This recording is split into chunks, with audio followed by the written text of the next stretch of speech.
intro sur la discussion avec Alain Scoï. Bon, de base, il y en a pas. C'est juste que là, j'ai oublié de poser une question parce qu'on discutait. Et donc là, je vais lire la question que je lui ai posée juste après la discussion par mail. Et il m'a répondu par mail aussi. Donc je vais juste lire. Et après, je balance la discussion.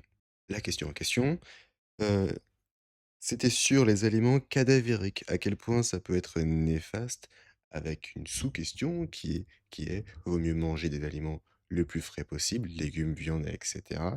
Mais avec potentiellement un traitement en amont qui n'a pas été d'un niveau bio ou un aliment bio qui est bientôt proche de la date de péremption. Il m'a répondu, il est clair qu'il vaut mieux éviter les aliments faisandés, même si la vitamine C les rend inoffensifs. La conservation sous vide et ou par congélation est une bonne solution. Je lui ai répondu: «Merci pour ta réponse», mais du coup, il n'a pas vraiment tranché entre les 2 choix, c'est-à-dire les aliments cadavériques bio ou aliments frais, basiques. Après, juste après, bah, il va quand même un peu, me répondre. Il me dit: «Bonjour Saint-Paul, je crois que les aliments faisandés sont à proscrire. Après, le plus important n'est pas le bio, mais la manière dont les légumes, les fruits, les céréales et les animaux ont été traités.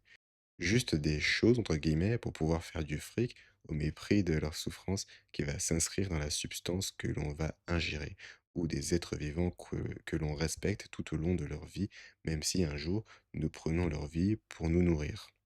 Nous devons créer un nouveau label. Le bio est certes préférable, mais beaucoup de bio s'inscrit dans la logique de la chosification.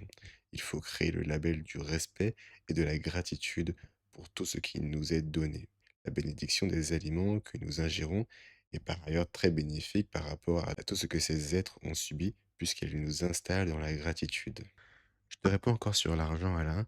Je pense profondément que les gens ne s'intéressent pas à la qualité de ce qu'ils mangent. Bon, les gens qui vont regarder la vidéo, ils s'y intéressent.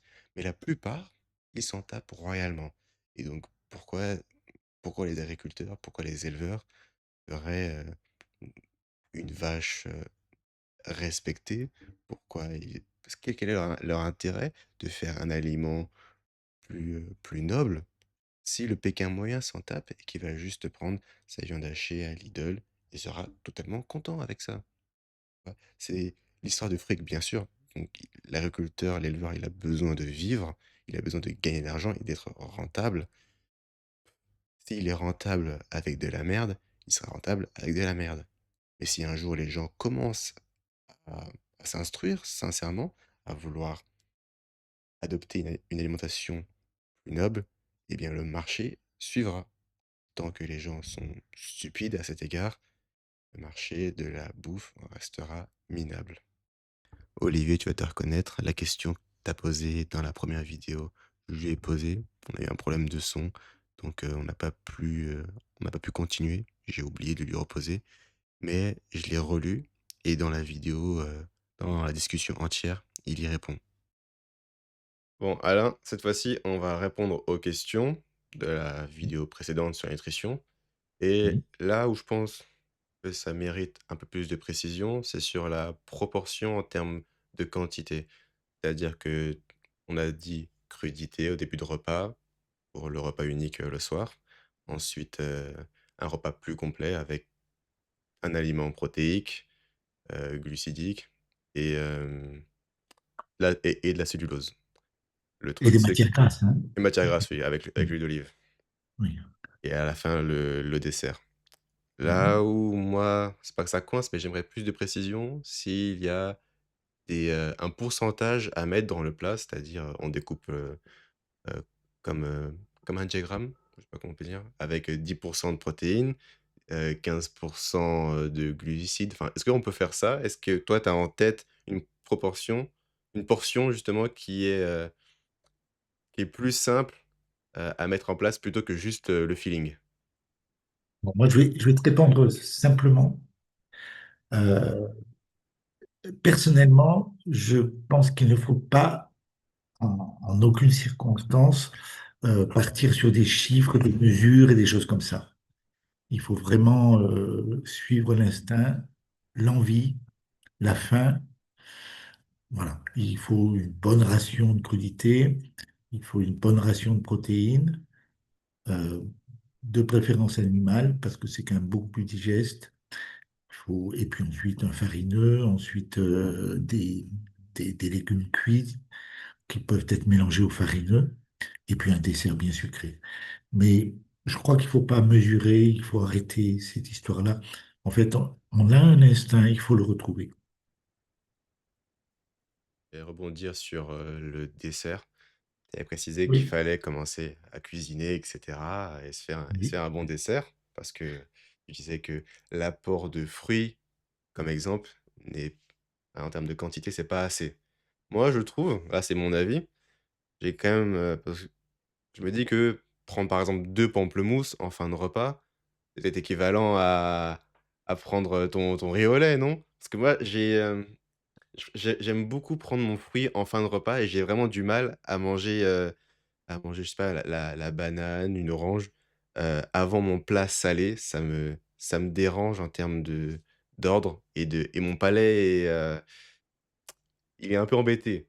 Donc est-ce qu'il y a pas moyen de Bon, passer on a le droit de faire ce qu'on veut, c'est clair, mais si en particulier tu as des problèmes de reflux gastro-œsophagien, je pense qu'il faut vraiment un dessert sucré, un entremets, quelque chose qui soit vraiment très sucré à la fin du repas pour donner au cerveau le signal. Alors, ce que tu peux faire éventuellement, c'est prendre ton fruit et puis terminer par un autre dessert sucré. Pourquoi pas, hein? Je crois qu'il faut vraiment suivre l'instinct, là encore. se gargariser, après de miel, ça serait pas suffisant? 3 cuillères, à soupe de miel, genre, C'est plus que rien. c'est mieux que rien. OK. J'avais aussi comme ça en tête un aliment dont on n'a pas parlé, on a parlé d'alcool, mais qu'en est-il du vinaigre? Est-ce qu'il y a un intérêt en nutrition d'apporter du vinaigre? Alors, à l'époque, au Moyen Âge, le vinaigre était très important parce que il permettait comment dirais-je, de désinfecter, d'éviter, de conserver un peu plus les aliments et tout ça.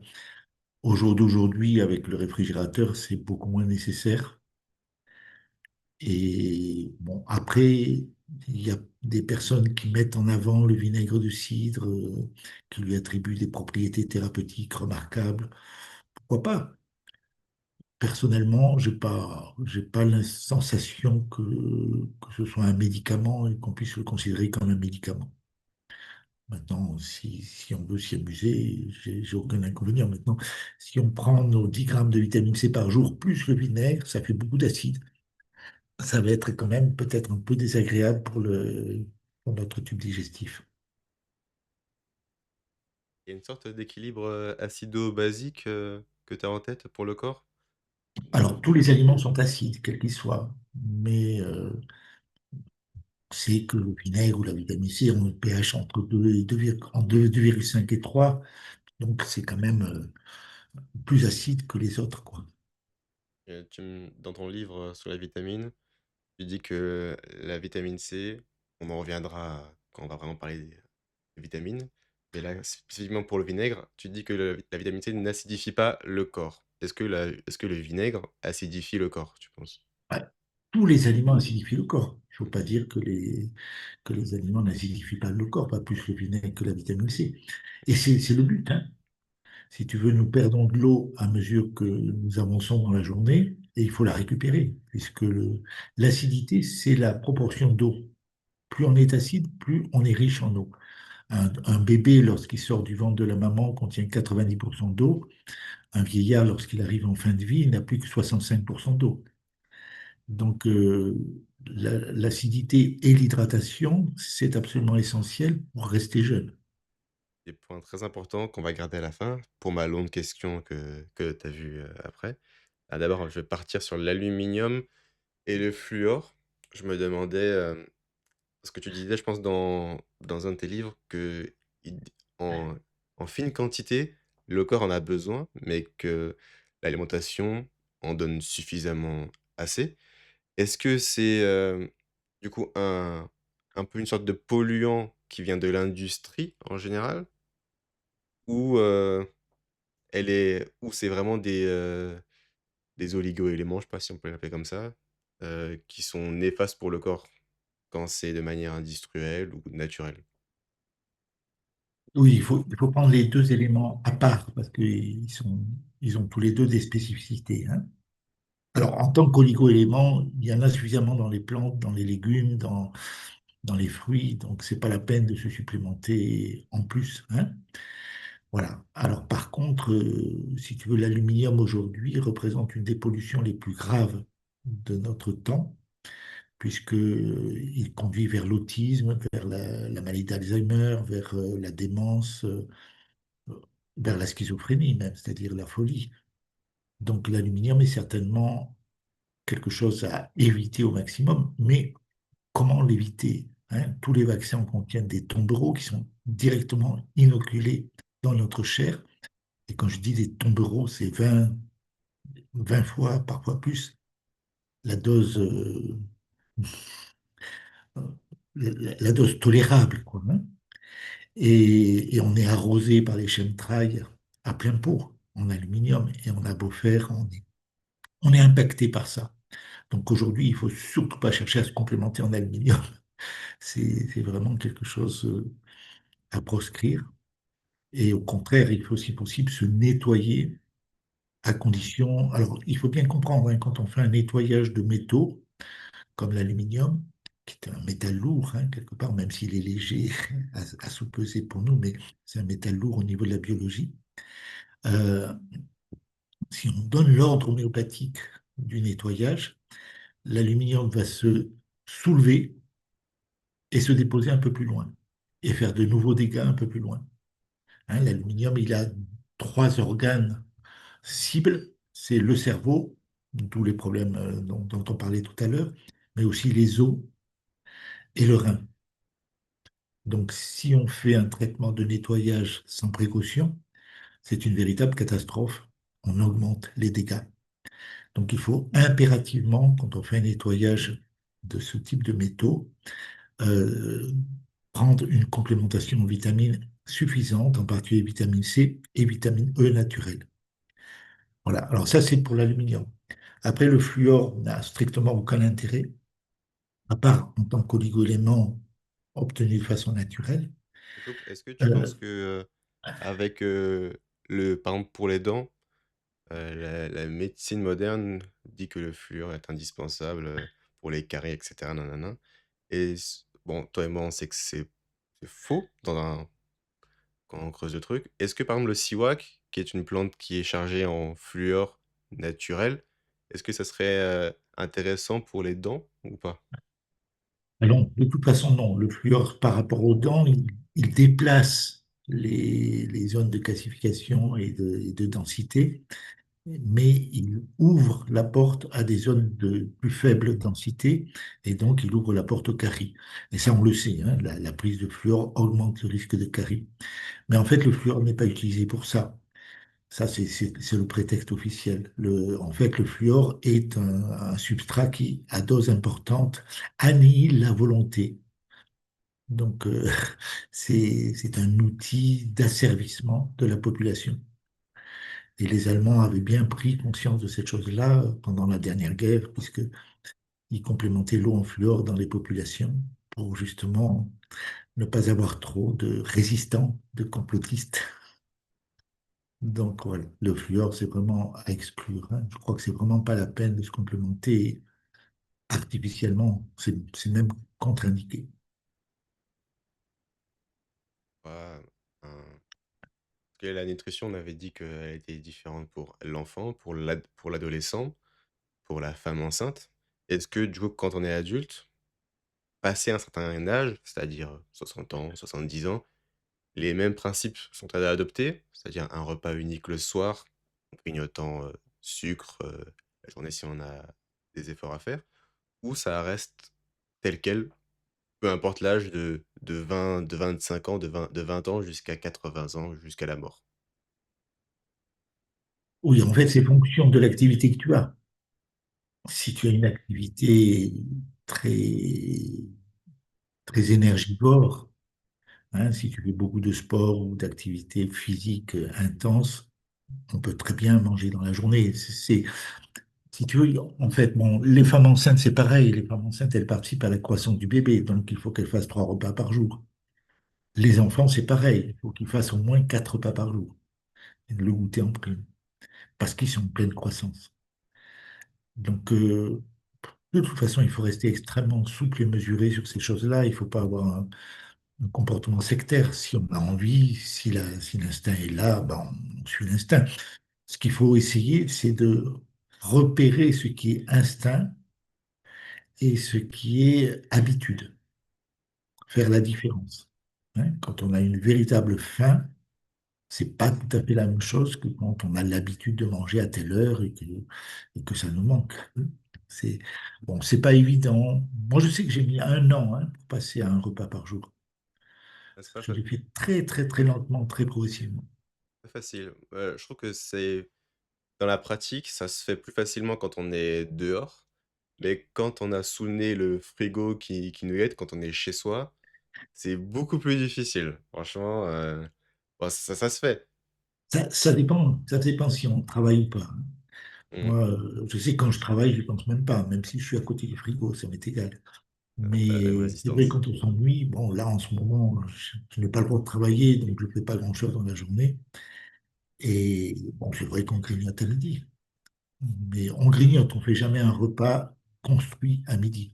On grignote ce qui nous passe par la tête. Un jour, on a envie de jambon, un jour, on a envie d'un morceau de gâteau, un jour, on a envie d'un fruit. C'est vraiment ce qui nous passe par la tête. On ne fait jamais un repas à midi. Et le matin, je prends juste un petit café, quoi, c'est tout. Parlant de jambon, je vais revenir après sur la Euh, nutrition. Le son est pas très bon de ta part. Il y a toujours l'écho. Et si tu t'éloignes un peu du micro, on t'entend pas très bien. Là, c'est mieux? C'est juste comme ça? Oui, là, c'est mieux. Là, c'est bien. Je vais rester comme ça alors. Je vais rebondir sur le jambon, après je reviens sur la nutrition. On avait parlé, du porc, que c'était, l'une, des protéines les plus assimilables, pour le corps, c'est bien ça? Oui. Et je me demandais, pourquoi le porc serait plus assimilable, enfin pourquoi ça serait le plus proche, de l'homme? Si d'un point de vue génétique, ça n'existe pas vraiment, enfin il y a pas de cohérence niveau ADN, on peut pas savoir, à quel point il est proche de nous. Comment du coup tu t'es dit que le porc était assimilable par le corps? Alors, il y a 2 choses. Hein. Quand tu manges de la charcuterie, c'est prédigéré.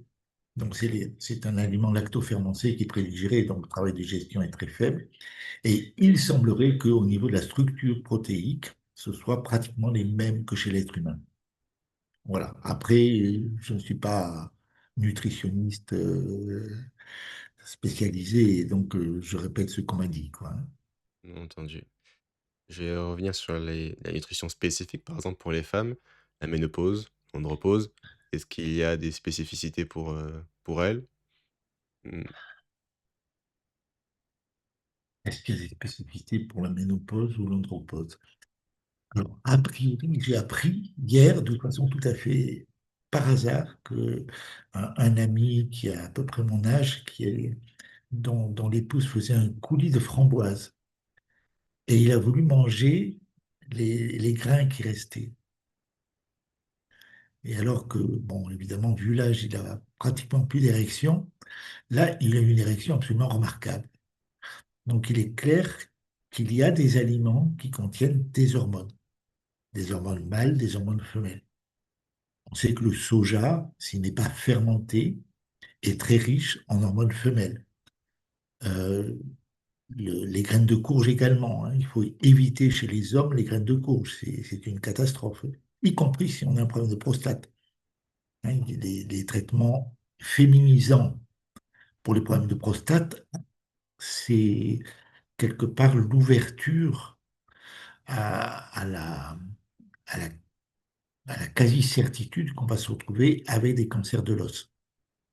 Hein. Si le corps ne peut pas s'exprimer sur la prostate, il va s'exprimer au niveau de l'os. Et alors évidemment, la médecine, la religion médicale officielle appellera ça des métastases, alors que les métastases, ça n'existe pas.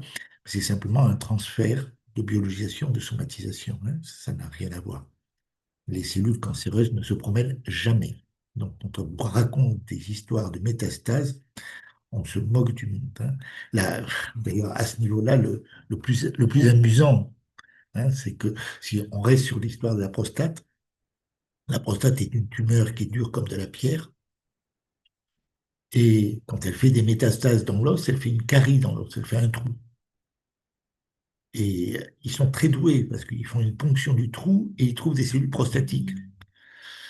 Moi, je trouve qu'ils sont vraiment, des fois, ils ont vraiment des trucs un peu particuliers, quoi, ces gens-là. C'est vraiment à se taper la tête contre les murs, des fois. Comment on peut accepter ce genre d'incohérence hallucinante? Ah bah, il y a bien c'est comme les enfants, il y a des enfants, ils voient un triangle, ça a des enfants et ils veulent mettre le rond dedans. Ils voient que ça rentre pas, sauf que l'adulte, il a la possibilité de prendre, je sais pas, un marteau pour taper que ça rentre au final dans le triangle. Voilà, Heu, là, on est vraiment dans l'absurde, dans le non scientifique, dans c'est ça. le Mais bizarre. du coup, tu m'as parlé, d'hormones, j'ai pas vraiment, su où tu voulais en venir ou c'est parce que du coup Oui, dans le cas de la ménopause et cetera, il y a un truc en oui, rapport avec les hormones? oui, c'est ça, une personne qui est en ménopause, elle est en carence de vitamines féminines, donc si elle prend du soja ou des graines de courge, ça peut être intéressant, ça peut peut-être limiter les désagréments qu'elle éprouve, mais il ne faut surtout pas chez les hommes. Par contre, la framboise, il y a probablement un effet testostérone, et ça peut être pas mal chez les hommes à partir d'un certain âge. OK. Il y avait pas aussi une dimension psychosomatique dans la ménopause, aussi? Non, la ménopause, c'est la fin du processus de fécondité, c'est tout. Si tu veux, on sait que les ovaires ont un certain nombre d'ovules qui est immuable.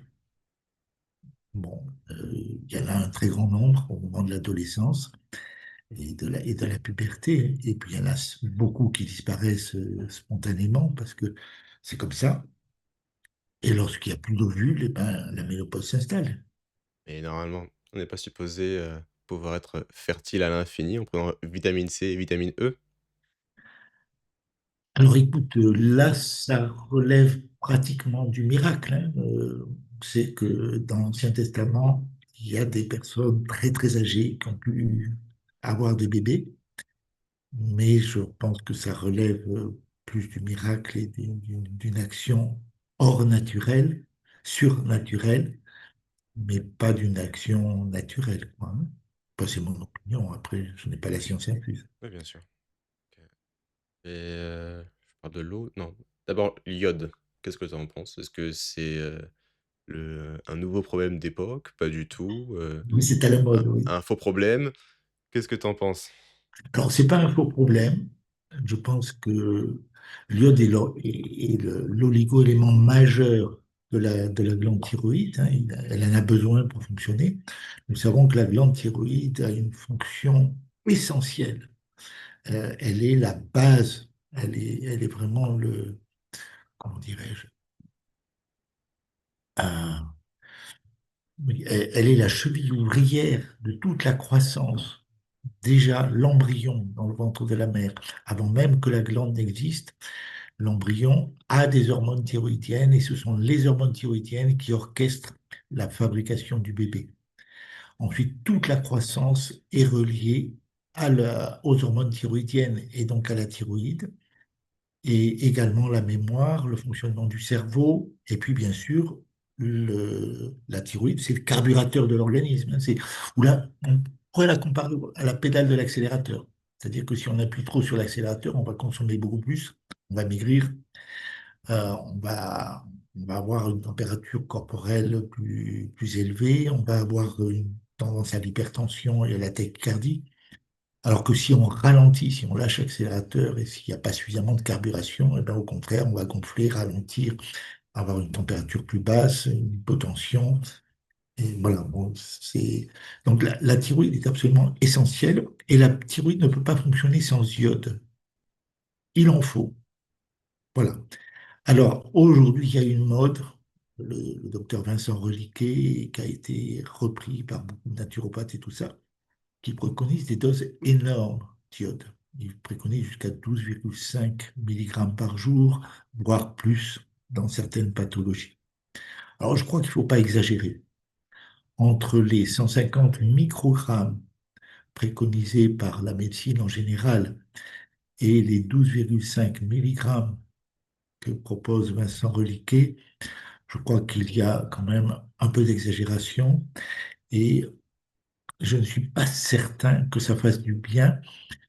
Si tu veux, l'homéopathie agit en donnant exactement l'effet contraire de l'imprégnation de l'organisme en matière pondérale, hein. Et nous savons que le remède iodome en homéopathie a des actions extrêmement puissantes sur beaucoup de problèmes de glandes, des nodosités dans les glandes mammaires, une atrophie des glandes de la, des- de- bon, voilà, des glandes en général. Je crois il faut être raisonnable. Bon, je pense que si on prend 1 milligramme d'iode par jour, c'est bien. Mais alors, ce n'est utile que si on est loin de l'océan et si on ne consomme jamais de poissons ou de fruits de mer en provenance de l'océan. Si on en consomme régulièrement, c'est pas nécessaire. Voilà. Voilà ce que je peux dire de l'iode, hein. C'est mon opinion. Après, je n'ai pas la science infuse. Peut-être que Vincent Reliquet en sait plus que moi sur la question. Voilà, moi, ce que je pense qu'il faut pas pousser la mémé dans les orties, comme on dit. OK. Je creuserai de mon côté ce qu'il a fait au sujet, mais réponse intéressante. Ce qui me venait en tête, c'était aussi, il y a des gens qui veulent prendre du poids, d'autres qui veulent perdre du poids. Hem, Est-ce que le mécanisme, d'abord de prendre du poids peut être fait de manière saine? C'est ça que je me demande. En raison gardée, il faut, je pense, aussi avoir peut-être visuellement la silhouette de la personne, voir s'il a pas déjà un problème psychologique vis-à-vis, de son image d'elle-même. Mais si vraiment on a l'impression qu'elle a la peau sur les os, mais elle se sent en bonne santé, mais qu'elle veut quand même migrer vers, un poids plus haut, est-ce que, c'est possible de le faire intelligemment? Sans, sans avoir de problème, à long terme? Moi, je crois qu'il faut arrêter de se prendre pour le créateur. Le créateur nous façonne, nous donne la vie à chaque instant. Il fait de nous des chefs-d'œuvre et il nous faut accueillir et rendre grâce de ce qui nous est donné. Vouloir absolument grossir ou maigrir, s'il n'y a pas de pathologie derrière, c'est pas nécessaire. Quand tu fais des régimes, tu vas très souvent générer des somatisations, hein. Un régime restrictif, quel qu'il soit, va pouvoir se traduire par un cancer du foie ou par des problèmes de stockage de cellulite sous la peau pour la prochaine famine, puisque le cerveau l'enregistre comme une situation de famine. Alors, je crois qu'il faut arrêter, à mon avis, c'est pareil. Si vraiment tu veux te muscler, tu fais du sport, ok.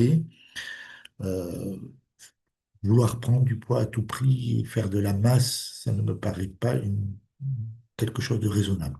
Ben, c'est mon avis, là aussi, hein. Je ne suis que un vieux monsieur avec un peu d'expérience, mais voilà. Alors après, il y a quand même quelque chose qui est intéressant dans ce domaine-là. Et ce quelque chose, c'est la médecine traditionnelle chinoise. Il faut savoir que selon la médecine traditionnelle chinoise, toute la gestion alimentaire se fait par la rate et l'estomac. Et la rate et l'estomac sont les organes et viscères les plus yin de tout le corps. Donc ça veut dire yin, ça veut dire froid, ça veut dire paresseux, lent, hein, voilà. Et très souvent, on a des problèmes parce que justement, c'est trop lent. Voilà. Et donc, c'est vraiment bien, je crois que c'est vraiment une chose importante de comprendre qu'il faut éviter de manger et de boire froid. Euh, et au contraire, essayer de boire chaud le plus possible et manger chaud le plus possible. Mais chaud, c'est 50 degrés en moyenne, hein. C'est pas 100 degrés, mais, Ouais. mais c'est pas à 37 degrés. Voilà. J'ai eu une expérience à une époque. quand j'ai découvert cette notion en médecine traditionnelle chinoise, il y a une dame qui était venue me consulter à l'époque, je travaillais encore comme homéopathe. Elle est venue me consulter pour un problème de poids. Et elle avait effectivement un petit surpoids qui n'était pas majeur, qui n'était pas dramatique, mais qui était clair, qui était manifeste. Et alors, je lui ai proposé de faire une expérience justement en fonction de ça. Je lui ai dit, écoutez, vous allez continuer à manger et boire tout ce qui vous fait envie, mais toujours chaud, jamais froid, jamais de micro-ondes, bien sûr. La chaleur du micro-ondes est une fausse chaleur, c'est l'équivalent du froid. Mais voilà. Et je lui dis, même quand vous mangez une tranche de pain avec du pâté, passez le pain au grille-pain, qu'il soit chaud quand vous le mangez. Voilà. Quoi que vous fassiez, buvez chaud, mangez chaud. Ben, écoute, elle a fait l'expérience pendant 6 mois et je l'ai suivie pendant 6 mois. Eh bien, au bout de 6 mois, elle avait grossi de 15 kilos. Elle était venue pour maigrir. Donc, apparemment, c'était un échec. Mais par contre, elle avait perdu 4 ou 5 centimètres de toutes ses mensurations. J'avais pris les mensurations à tous les niveaux du corps, les cuisses et tout ça. Elle avait littéralement fondu. Et ça, c'est pour une raison très simple. C'est que techniquement parlant, c'est une femme qui faisait des régimes depuis qu'elle avait 15 ans. Elle devait en avoir 50 à l'époque. Bon. Donc, chaque fois que tu fais du régime, obligatoirement, tu mets le cerveau en situation de famine.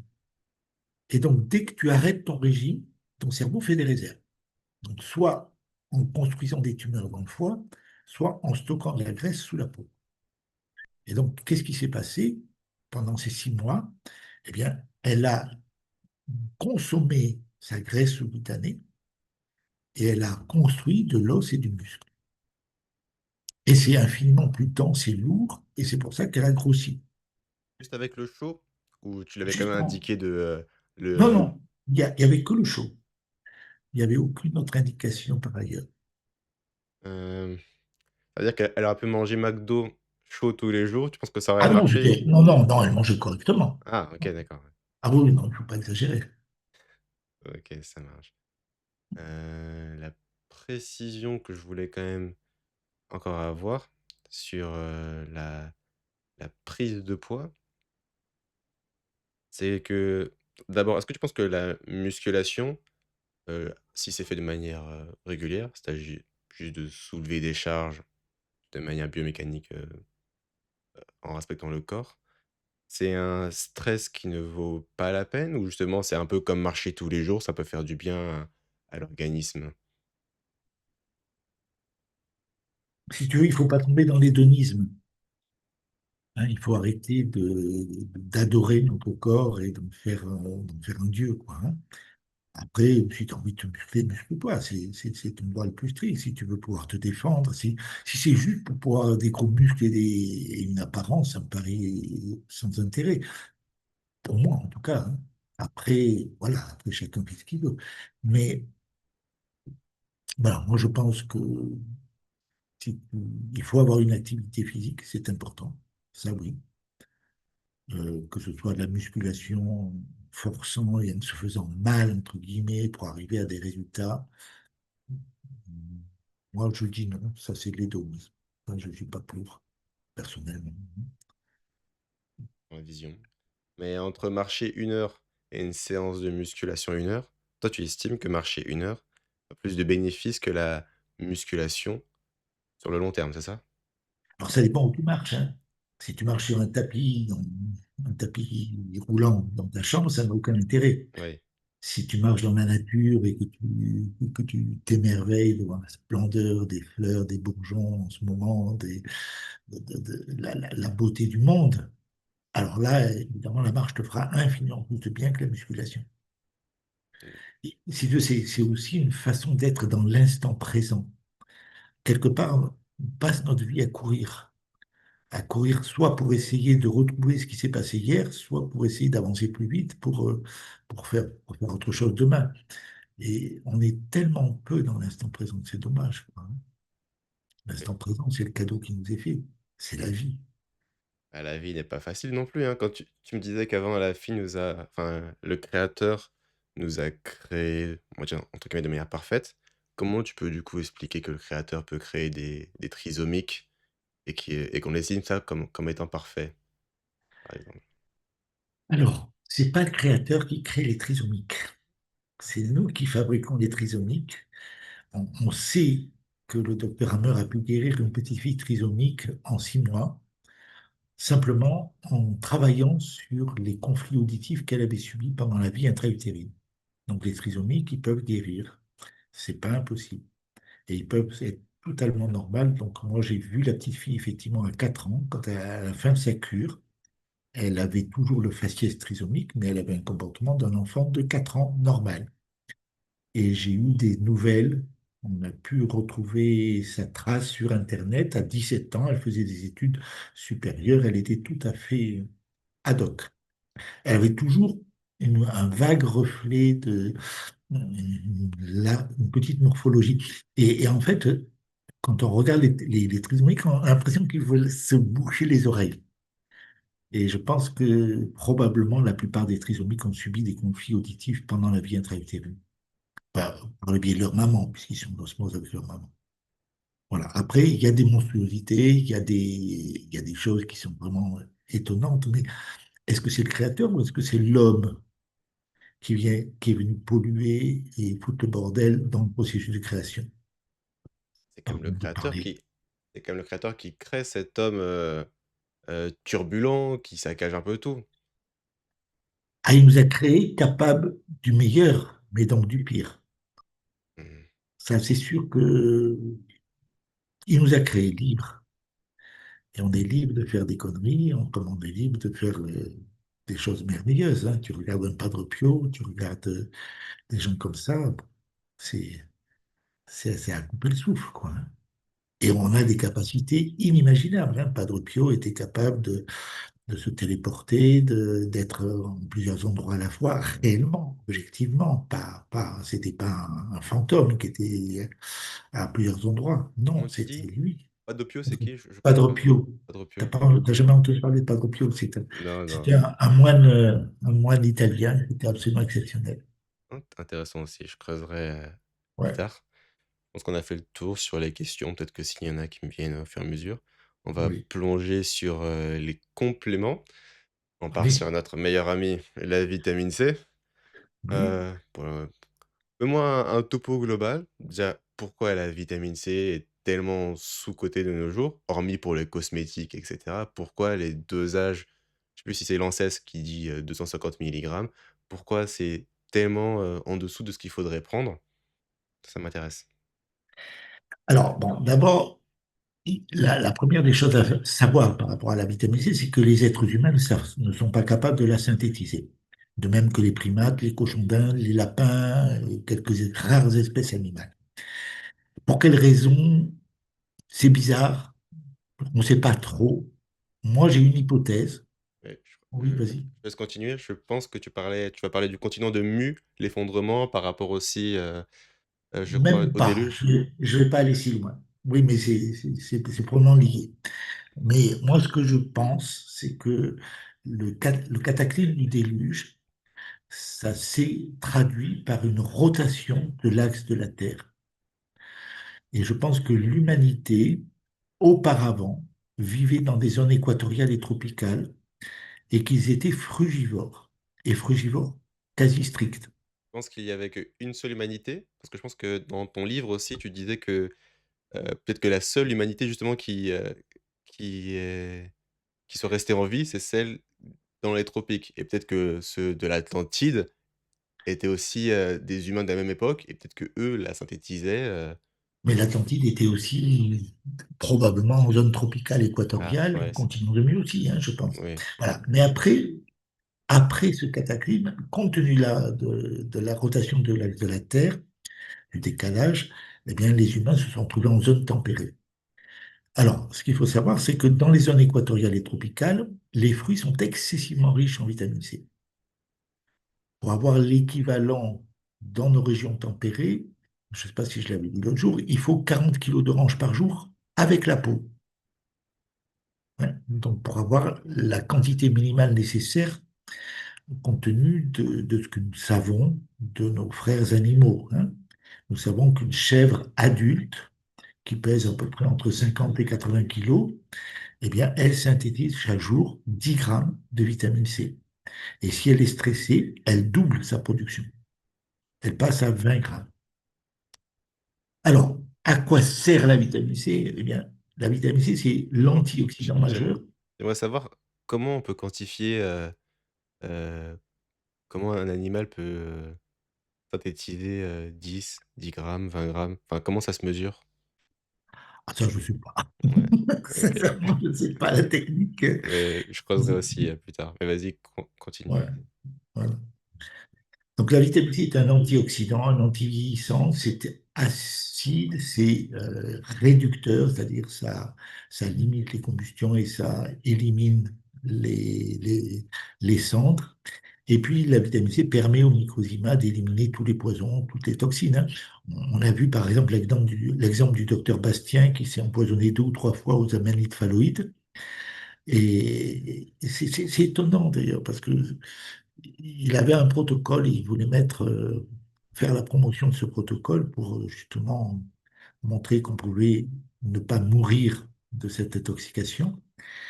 Et dans son protocole, il y avait 3 grammes de vitamine C intraveineuse par jour. Donc 3 injections de 1 gramme. Et c'est très peu, hein. Et chaque fois, il a été très malade, mais il a pu survivre et il a guéri. Une fois, il a pris la vitamine C par la bouche. Et là, il a failli mourir, hein. Parce que 3 grammes intraveineux, oui, ça diffuse partout, c'est 100% efficace. Mais quand on prend que par la bouche, c'est récupéré uniquement enfin, en grande partie par le foie.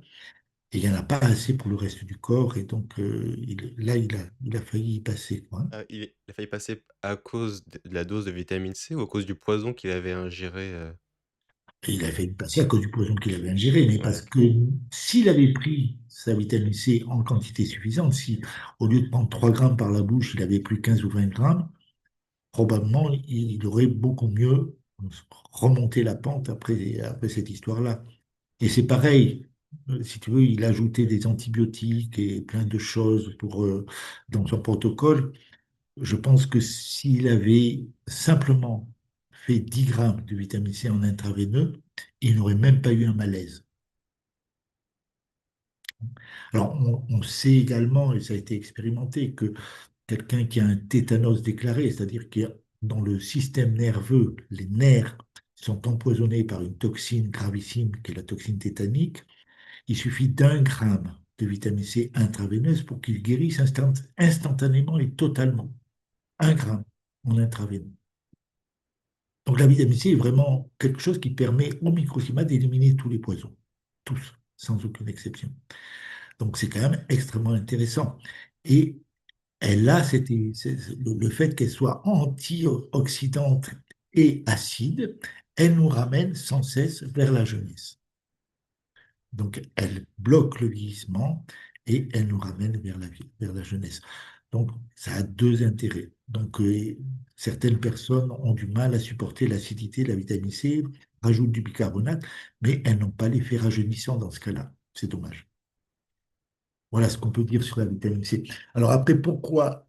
Il est clair, si tu veux, que dans notre société moderne, les personnes relativement âgées sont des poids morts, que, et puis que la politique mondialiste veut absolument réduire la population mondiale pour moult raisons qui sont plus ou moins discutables. Enfin, pour moi, c'est pas mon souci de réfléchir à cette notion-là, mais voilà. Donc, en conséquence, si on conseille aux gens de consommer 10 grammes de vitamine C par jour, de la naissance, c'est-à-dire de l'âge de 10 ans jusqu'à la mort, il y a un gros problème. Il y a un très, très gros problème. C'est d'abord, ils vont pratiquement plus jamais être malades.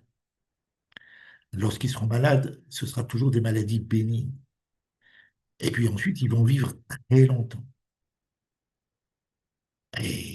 Voilà, donc c'est pas du tout compatible avec nos politiques modernes. C'est pour ça que l'OMS et compagnie ils préconisent des doses infinitésimales de vitamine C. Mais je pense, pour rester en bonne santé et jeune, opérationnel, hein, bon, on a toujours les années qui s'accumulent, mais rester au maximum opérationnel, il faut consommer au moins 10 grammes par jour de vitamine C. C'est bien que j'ai pensé à faire, de mon côté, un calcul par rapport, au poids et au dosage de vitamine C et du coup faire un tableau, et cetera. Alors, tu peux consommer jusqu'à 6 kilos de vitamine C par jour sans que ça ait la moindre nocivité, ni la moindre toxicité. 6 kilos par 6 jour. kilos, ah oui. Au de 1 kilo, c'est énorme, hein. Alors, je dis 10 grammes, ça veut dire 2 bonnes cuillères à café par jour. Mais il faut arrêter de peser, de mesurer tout. C'est comme l'alimentation. Si tu commences à peser ce que tu bouffes, excuse-moi, mais, mais tu deviens un maniaque et puis tu deviens fou. Il faut accueillir la vie et puis suivre ton instinct. Il faut arrêter, quoi. Ouais. Mais 10 grammes par jour, c'est 2 bonnes cuillères à café. Voilà. Moi, je me disais que une fille qui pèse, 50 kilos et moi qui pèse 90 kilos, est-ce que c'est la même chose de prendre 10 grammes? Peut-être que pour elle, 10 grammes, ça va être peut-être trop. Enfin, là, tu viens de dire que 6 kilos, du coup, bah, on se dit que si 6 grammes 10 grammes, c'est rien du tout. Mais peut-être que moi, du coup, ça sera pas assez, du coup, 10 grammes. Ah oui, ça tu peux augmenter. Si vraiment tu fais beaucoup de sport par ailleurs, tu peux très bien augmenter les doses, hein. Ouais. On risque rien d'augmenter. Voilà, on peut aller à 20-30 grammes par jour sans problème. Le seul problème quand on en prend trop brutalement et sans eau chaude, c'est que ça va te donner des gaz et des diarrhées. Donc, Heu, il est sur ta vésicule biliaire et ça peut donner des gaz et des diarrhées. c'est Mais c'est vrai pas. c'est vrai que quand, depuis que je consomme de manière régulière avec de l'eau chaude, j'ai peut-être moins de diarrhée. Par contre, quand j'ai le piment avec, parce que ma mère, fait beaucoup de pi enfin, elle a un piment, ça m'envoie directement sur diarrhée. Mais après, ça, c'est qu'il y ait vitamine C ou non. Mais quand vitamine C, c'est instantané, j'ai directement la diarrhée qui vient après. Donc, je Ok. je sais pas si, tu penses est-ce que le piment, ça enfin, on revient presque sur le complément, est-ce que le piment a un intérêt? Mmh, Alors, le piment, il a un intérêt en médecine traditionnelle chinoise, hein, puisqu'il va stimuler l'énergie métal ou air, selon si on se place selon la tradition occidentale ou la tradition chinoise. Et l'énergie métal ou air, c'est l'énergie de vie, hein, c'est le souffle. OK, Et donc, oui, on sait que c'est bénéfique pour la santé. Ça ne veut pas dire qu'il faut prendre des quantités monumentales, c'est juste une information. ouais. C'est vrai Pas que peut-être obligé, que t'es pas obligé comme de mettre des piments tout cru, quoi. ouais, bah, moi, elle me fait une sorte de mixture avec, du gingembre, ail, oignon et c'est les un p tu sais, c'est les piments entiers qui sont bien rouges, un peu gros et c'est vrai que, bah, je mets des cuillères dans mon plat. Peut-être que c'est l'excès qui fait qu'après je suis en diarrhée. Je vais essayer de réduire Oui, je et pense que c'est l'excès. peut-être ça, ouais. Je reviens sur la vitamine C. Tu m'as dit que le bicarbonate annulait l'effet, Rajeunissant. rajeunissement. Pourquoi? Bah, parce que ça enlève l'acidité. Le Ouais, bicarbonate ramène le pH à 7. Donc, OK, mais je sais que quand moi je mets du sel, du gros sel dedans, ça fait un peu l'effet où l'effet acide est moins prenant. Est-ce que ça annule aussi si je mets du sel, l'effet rajeunissement ou c'est juste le non. bicarbonate? Non, OK. non, non. Tu peux aussi mettre du sucre, hein, c'est pareil. Ouais. Tu as les mêmes avantages sur le goût. Moi je mélange souvent, ma vitamine C, avec, du sucre et du miel pour avoir vraiment, effacé le goût de, la vitamine C, même si, il reste toujours un peu là. Et c'est vrai que des fois, quand je suis en quand j'arrête pendant 2-3 jours parce que j'ai la flemme d'en refaire ou pas, j'ai quand même ce manque, qui vient. Je ressens, le manque de vitamine C, hem, je me sens moins régénéré, on va dire et dès que je rembois, ça m'apaise, ça me calme, Ah et oui, voilà. c'est vraiment l'effet inverse du café, hein. Ça, il faut le dire et le redire. Il faut surtout prendre la vitamine C le soir, en se couchant. Ça permet de bien dormir, de bien récupérer. C'est l'effet exactement inverse du café. Donc, on lui a donné la réputation d'énervé, mais c'est complètement stupide et mensonger. Alors, peut-être pas à 1000%, parce que si on prend des petites quantités de vitamine C, ça peut énerver. Et c'est quelque chose d'étrange. J'ai l'impression que c'est parce que les microsymètres en ont tellement besoin. Ça fait un petit effet de Voilà, secouer, ouais. ils sont ah, enfin, ça va venir. Et puis Ouais, ils s'excitent. Et puis, ben, comme un gosse qui a un nouveau jouet, quoi, hein. ouais. Voilà. OK, Mais si vous en prenez 8 à 10 grammes par jour dès la première prise, il n'y a aucun problème, hein. On est OK. tout de suite apaisé. Il faut simplement faire attention avant de conduire parce qu'on s'endort au volant. Ça, les premiers mois, en tout cas, hein. Tant que vous n'avez pas récupéré toute la fatigue accumulée au cours de votre vie, vous aurez tendance à vous endormir partout. Noté. Maintenant, je pense qu'en deuxième, c'est la vitamine E, en termes d'importance. Est-ce Oui. que tu peux nous en dire, le type qu'il faut prendre et cetera, Alors, normalement, la vitamine E, il devrait y en avoir assez dans les huiles crues que nous consommons, si elles sont pas raffinées, si elles sont de première pression à froid et de bonne qualité. Euh, alors, ce qu'il faut savoir, c'est qu'il y a différentes huiles et la vitamine E est là pour éviter le rancissement de l'huile.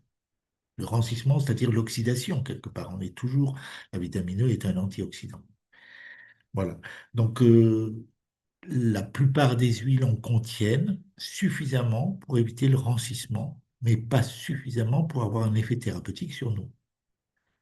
L'huile de noix, par contre, n'en contient pas suffisamment et donc elle va nous pomper nos propres réserves de vitamine E.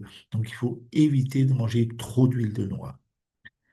Et puis par ailleurs, pour avoir un effet thérapeutique, c'est-à-dire pour essayer de stopper le vieillissement du tissu nerveux, de, tous nos, de toutes les parties lipidiques de notre organisme, eh bien, il faut l'extraire de l'huile.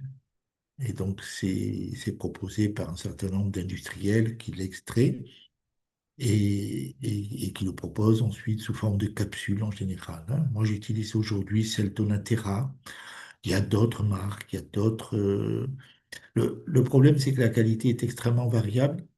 Donc, moi, j'ai un repère, c'est la qualité des ongles, hein. Dès que j'ai une mauvaise vitamine E, mes ongles deviennent détestables, striés, cassants.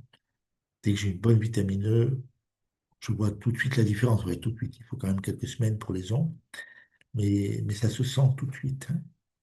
On a tout de suite une amélioration sur le plan cognitif aussi.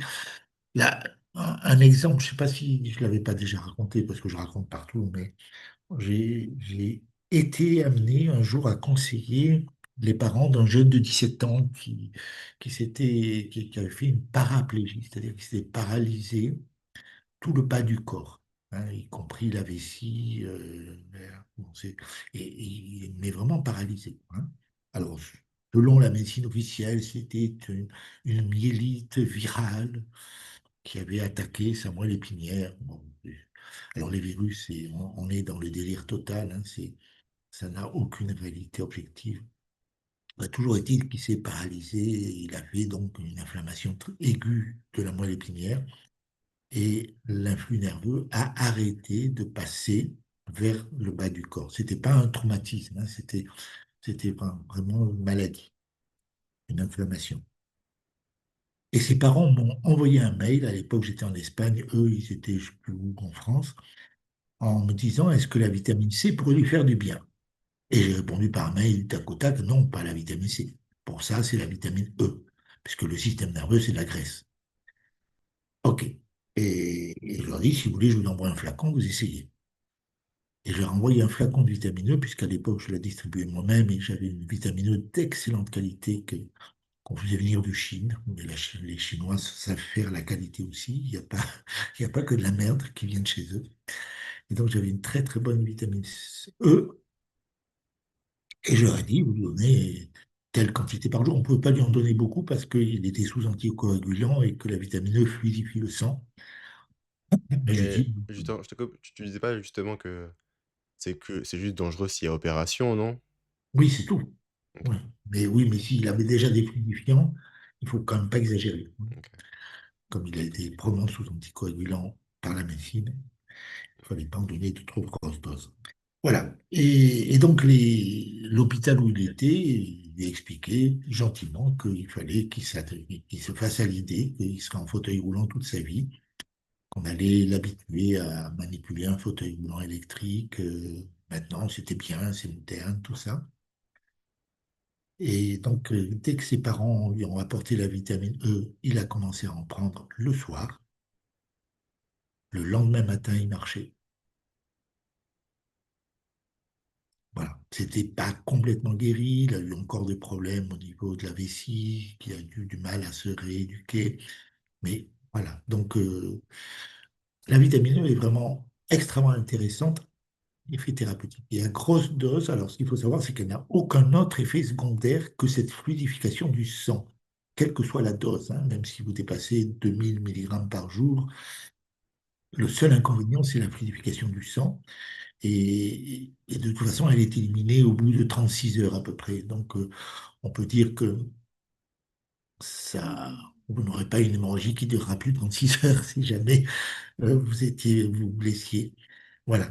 Euh, c'est ce qui est vraiment intéressant, c'est en dehors de ça, donc il n'y a aucun autre effet secondaire négatif. Et ça pourrait donc parfaitement remplacer les anticoagulants classiques. Alors, il faut savoir que il y a deux types d'anticoagulants dans la médecine moderne. Il y a les produits à base d'héparine. Donc ça, c'est relativement naturel et ce n'est pas toxique. Et on pourrait le continuer longtemps, mais il n'y en a pas beaucoup et c'est en injectable. Et puis, il y a les autres anticoagulants. Les autres anticoagulants, ils travaillent en détruisant la cellule hépatique parce que nous savons que le foie et la cellule hépatique qui synthétisent les facteurs de la coagulation. Donc, en détruisant la cellule hépatique, effectivement, eh bien, on a moins de facteurs de coagulation et donc on saigne plus facilement, on fluidifie le sang. Ouais, alors quand on détruit le foie, on va avoir des problèmes de vision, on va avoir des problèmes musculaires, on va avoir des problèmes digestifs, on va avoir énormément d'effets secondaires, mais il y a des gens qui continuent à prendre ces poisons tout au long de leur vie, qui arrivent à survivre quelques années, connaître. Mais à mon avis, ils n'ont pas une vie bien confortable puisqu'ils vont avoir des douleurs musculaires, ils vont avoir plein de petits soucis de tous ordres en lien visuel, etc., en lien avec leur état hépatique. Donc, on pourrait très bien remplacer les anticoagulants par la vitamine E sans aucun effet secondaire, sans risque de surdosage. C'est quand même super intéressant, mais bon, la médecine ne connaît pas les vitamines, hein, à part la vitamine D3, Oui. peut-être la K2, et encore. Voilà. Hem, la vitamine E, les gélules de Natera, elles contiennent environ 250 milligrammes, Non, la non, gélule. 150, la 150? capsule. 150, 150. ouais. Et dans mes souvenirs, j'avais fait un calcul avec, une huile d'olive ou l'huile de bourrache et je pense que tu peux pas atteindre, ces quantités-là juste en buvant de l'huile de bourrache ou d'onagre, Non, non, non, tu peux pas quantifier. Alors, ce que j'ai pas dit tout à l'heure, que j'aurais dû dire, mais bon, je pars à droite et à gauche, mais il y a quand même une huile qui renferme énormément de vitamine E et qui Péria. peut... Comment? L'huile de Péria? Non, Ah merde. c'est l'huile de germe de blé. Ah oui, OK. Germe de blé. Donc, c'est pas rien. C'est la seule, hein. Par contre, elle n'a pas très bon goût, il faut aimer. Et avec elle, tu peux atteindre combien, 300 milligrammes si tu te goinfres, tu Ah penses? là, je sais pas. Là, on est dans l'empirisme total. Je Ouais, pense pas qu'on puisse arriver à un effet anticoagulant. d'accord, mais ça peut, faire l'affaire, Mais en tout cas, pour les enfants, ça peut être pas mal. Sauf que les enfants, ils vont râler parce que ça n'a pas mon goût. Voilà. ah mais Et, et sinon, les enfants, on achète celle d'Onatera, on la perce, s'ils ne peuvent pas l'avaler, on vide sous la langue et c'est bon, hein. moi je trouve qu'elle a bon goût celle de Natera, même Ouais, le petit côté, gélule de poisson, je trouve ça passe bien. ok. Mmh. Bon, on va passer Voilà, par rapport à la purification, j'ai un autre exemple clinique qui est amusant, enfin amusant, qui est intéressant. On avait un ami qui était chez nous et puis on était en train de discuter, il nous a fait un AVC sous nos yeux. Bon, j'avais le microscope à côté, j'ai regardé une goutte de sang, c'était de la purée. C'était vraiment de la purée. C'était tout coagulé, tout bloqué. C'était un espèce de magma, un peu comme ce qu'on a pu voir avec le vaccin Covid, hein. Et je lui ai immédiatement mis une rasade à peu près de 1500 milligrammes de vitamine E sous la langue, hein, puisqu'à l'époque c'était facile, on n'avait pas des capsules, c'était sous forme de flacons d'huile, et puis on donnait une petite pipette pour le mesurer. 5 minutes après, l'AVC était terminé, et j'ai regardé son sang, et son sang était parfait en 5 minutes. Voilà, donc la fluidification du sang, c'est réellement efficace, rapide, et il n'y a pas besoin de piqûres, il n'y a pas besoin de toutes ces choses-là. Et c'est voilà, c'est vraiment étonnant. On sait bon, il était à jeun, et c'est effectivement au moment de s'il avait pris un repas, ça aurait peut-être mis plus de temps. Mais on sait que les matières grasses, et surtout ce type de matière grasse qui est de très très bonne qualité, est immédiatement absorbée par la muqueuse intestinale et qu'elle passe par la lymphe et qu'elle rejoint le sang quasi instantanément. On sait, ça prend quelques minutes. Je pense que c'est mieux de prendre la vitamine E le matin ou le soir avec aussi la vitamine C? Moi, je prends toutes mes vitamines le soir. OK. Enfin, je prends une rasade de vitamine C à midi, mais sinon le reste le soir avec toutes les autres vitamines. Par hasard, c'est-à-dire que tu prends la moitié de ton apport, c'est-à-dire 5 grammes environ? Voilà. OK. Je Mmh. prends une cuillère à café à midi, une cuillère à café le soir. OK. Alors, il faut utiliser des cuillères à café en plastique pour la vitamine C, hein, parce que, ou on boit à la rigueur, parce que c'est acide et que ça bouffe le métal des cuillères en métal. Ah, même si, c'est un même si la cuillère est inoxydable, par exemple? Oui, oui, même si la cuillère est inoxydable, oui, ça attaque tout. OK, ouais, ça je savais pas. D'accord. Est-ce que carrément ça peut quand tu mets, ta cuillère, en métal dans le sachet de vitamine C ou le pot, les des dépôts de métaux peuvent se déposer dans le sachet par Non, oxyda non, non, non, non, c'est surtout quand tu remues dans OK. ton mazagran, quoi. Ah ouais, et donc si ah ouais, donc dans ma tasse avec de l'eau chaude, quand je prends ma cuillère en métal et qu'après je touille, Oui, bah ah ça je savais pas, d'accord. Mais et la cuillère en plastique, elle va pas laisser des dépôts de plastique justement dans ma tasse? non, non, non, non, c'est pas attaqué par les acides. Ah OK, d'accord. Bah, bonne nuance à savoir, je l'avais pas. D'accord. Passons à la vitamine B, si tu as encore, du jus, parce que je commence Oui, oui, ça oui, va? c'est- Ça va aller. Alors, les vitamines B, bon, alors, il faut déjà exclure du lot la vitamine B17, c'est-à-dire l'amandement d'abricot, euh, qui est en fait une chimiothérapie douce, euh, qui ne fait pas partie des choses qu'il faut consommer régulièrement. Voilà. Donc, ça, c'est clair. Après, toutes les autres vitamines B sont bénéfiques et absolument sans danger. B1, B2, B3, B5, B6, B7, B9, B8, B9, B12, tout ça. Et il faut savoir qu'avec toutes les pollutions modernes, les, les engrais, les pesticides, tout ça, on est carencé. On est tous carencés.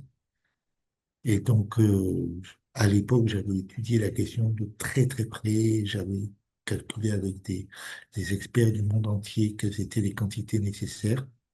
Et donc, j'ai mis au point un complexe de vitamine B que j'ai appelé le complexe Paracels, dans lequel j'ai fait rajouter du bambou et un caroténoïde, c'est-à-dire un précurseur de la vitamine A, pour avoir un maximum de choses dans la même gélule.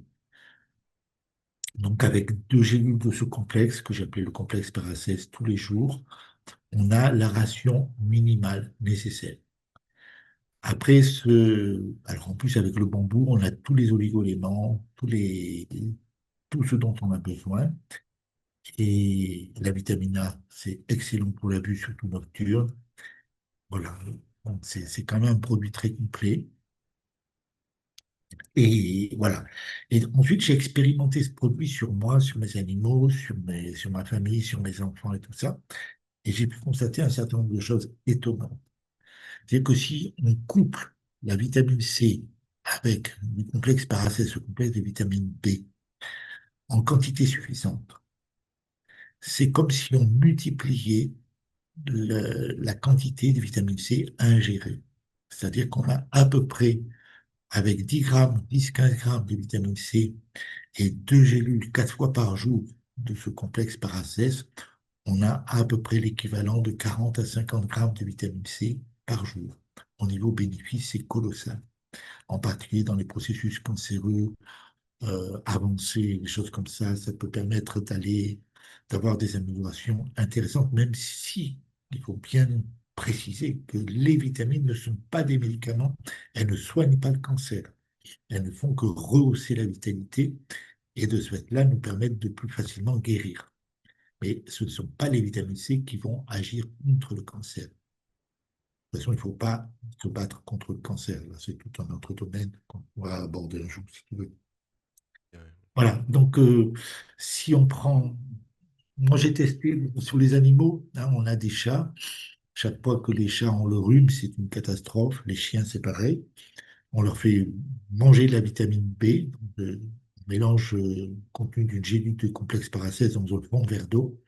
Et puis avec une petite seringue sans l'aiguille, bien sûr, on leur met dans la gueule pour qu'ils en inhalent le maximum. Ils guérissent en quelques heures. Les chats et les chiens synthétisent la vitamine C, c'est donc pas nécessaire de les complémenter en vitamine C. Mais la vitamine B, c'est sûr que ça donne des résultats spectaculaires. Je me souviens un jour, on a recueilli un chat sauvage qui s'était fait manifestement mordre par un gros chien. Il avait deux ou trois grosses plaies euh, au niveau de la colonne vertébrale, enfin des flancs, et des tombereaux de pus qui en sortaient. Dès qu'on le touchait un peu, ça sortait par les trous à flots. Mais c'était des flots de pus jaunes, verts, dégueulasses. C'était vraiment infect. Donc, on a essayé de vider le maximum de pus, comme on a pu. C'était un chat complètement sauvage, mais là, il s'est laissé faire comme un agneau. Et, et ensuite, j'ai pris le contenu d'une gélule de paracèse, j'ai mélangé dans un peu d'eau, dans une seringue. Et on sait que chez les chats, comme chez les lapins, la peau se soulève très facilement, hein. En fait, et c'est pour ça que on pressant au niveau des pattes et tout ça, ça remontait dans les trous qui étaient au niveau du haut du dos, quoi. C'était quand même étonnant. Voilà, donc la peau est très, très facilement détachable. Et donc, j'ai soulevé un petit peu au niveau d'un trou et j'ai envoyé à l'intérieur, sans aiguille, hein, puisque le trou il faisait plus d'1 centimètre de diamètre, j'ai envoyé à l'intérieur le contenu de ma gélule de paracète. Le lendemain, tout était séché et refermé. Les plaies avaient refermé en 24 heures. C'est hallucinant. J'en croyais pas mes yeux. Voilà. Après, j'ai testé personnellement, chaque fois que je fais un rhume, une grippe, comme bon, j'en fais comme tout le monde, ça peut m'arriver, ou mon entourage, bah, au lieu de traîner pendant une semaine, 10 jours, 15 jours, bah, 2 jours, c'est fini, maximum. Euh, Si on a une infection grave, c'est la même chose, hein. Si on prend 10 à 15 grammes de vitamine C par jour et 2 gélules 4 à 5 fois par jour de paracète, ça guérit en quelques heures, à condition de ne pas prendre en même temps des antibiotiques, parce que il faut bien comprendre que l'antibiotique bloque le processus inflammatoire et de guérison, et donc soulage, mais la vitamine B va accélérer considérablement le processus de guérison et amener au bout du processus de guérison. Et donc après, l'infection s'arrête, puisqu'elle a fini son travail. Donc c'est deux effets complètement antagonistes, il ne faut pas prendre les deux en même temps, parce qu'ils s'annihileraient l'un l'autre. Voilà, donc pas d'antibiotiques avec les vitamines B. Voilà. Pour en prendre si vous voulez, mais dans les maladies en tout cas, hein. Voilà. Donc sur ce complexe paracèse, pour avoir la dose minimale nécessaire, il faut 2 gélules par jour. Il faut savoir qu'il ne faut pas prendre plus de 2 gélules à la fois, sinon le surplus est pissé. Voilà, et on peut en prendre toutes les 2 heures s'il faut. Voilà. Le seul inconvénient, le seul effet secondaire, entre guillemets, parce que c'est absolument pas nocif et ça ne fait pas mal, c'est que les urines seront jaunes fluo, hein. Voilà, Moi, c'est c'était tout. voire des fois orange, oui, jaune, Voilà, tout à fait, avec une odeur aussi vraiment prononcée. Ouais, tout à fait. c'est ça. Comment ça se fait que le complexe Paracel, ils te l'ont pas interdit? Comme ils t'ont interdit de faire la vitamine E, ils auraient pu aussi interdire, enfin, je sais que toi, tu l'as fait en collaboration avec Novoma. pourquoi ils ont pas aussi interdit le complexe Paracel? Alors, si tu veux, tout m'a été interdit, hein, puisque j'ai été accusé d'empoisonner la population avec les vitamines. Tout m'a été absolument interdit, ni en commercialisation, ni d'aucune sorte. Mais bon, ils n'ont pas interdit les vitamines en soi. Et donc, un autre laboratoire, travaillant dans un autre État en plus, n'avait aucune raison de ne pas, de ne pas proposer un complexe avec cette composition-là. De toute façon, il n'y avait aucune toxicité reconnue. Enfin, vraiment, c'est clair, quoi. Donc, Ah, donc Novoma a accepté de reprendre la formule, de la commercialiser. C'est plus moi qui le fais, c'est Novoma. Donc, c'est tout. Mais sinon, c'est la même chose. Enfin, c'est pas moi qui fabriquais le complexe, hein. Je le faisais fabriquer par un- un laboratoire spécialisé qui les mettait sous forme de gélules, etc., hein, qui les dosait. C'est- C'était pas dans ma compétence. je voulais savoir maintenant, le point qui me venait, c'est la vitamine D. On a fait le tour sur la vitamine B, je pense. J'avais un truc qui me venait, ah oui, sur la vitamine, je te rejoins sur les maladies. Quand je prends mes doses de vitamine C, moi, il m'arrive plus, j'ai pas de grippe pendant une semaine. Je peux avoir une fois par an, j'ai une forte température des fois, ça peut arriver, mais 2 jours et c'est fini, j'ai plus rien. C'est plus Oui, comme, quand j'avais 16 ans où je peux, avoir des gastro pendant longtemps et cetera. Ça n'arrive plus quand on a une bonne dose de vitamine C, tout à fait. voilà. Parle-moi maintenant de la vitamine D, celle qui est encensée.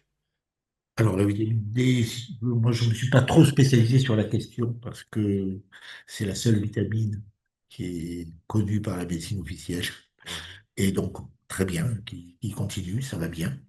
En moyenne, il faut, je crois, 600 000 unités par an, on la stocke. Hein, les gens qui prennent beaucoup de soleil l'été n'ont pas forcément besoin de se complémenter beaucoup. Euh, notre peau est capable, enfin, nos mélanocytes sont capables de la synthétiser si ils sont ensoleillés, si on a des ultraviolets. Donc, c'est surtout en dessous de la latitude de Lyon, sinon, c'est pas si évident. Voilà. Donc, moi, je prends 2 000 unités par jour. Si vous avez des problèmes d'engelure ou autre, vous pouvez monter à 4 000 unités. On peut la prendre aussi de façon mensuelle à raison de 200 000 ou 600 000 unités par prise. C'est pas, c'est pas très, c'est pas très grave puisque le corps la stocke.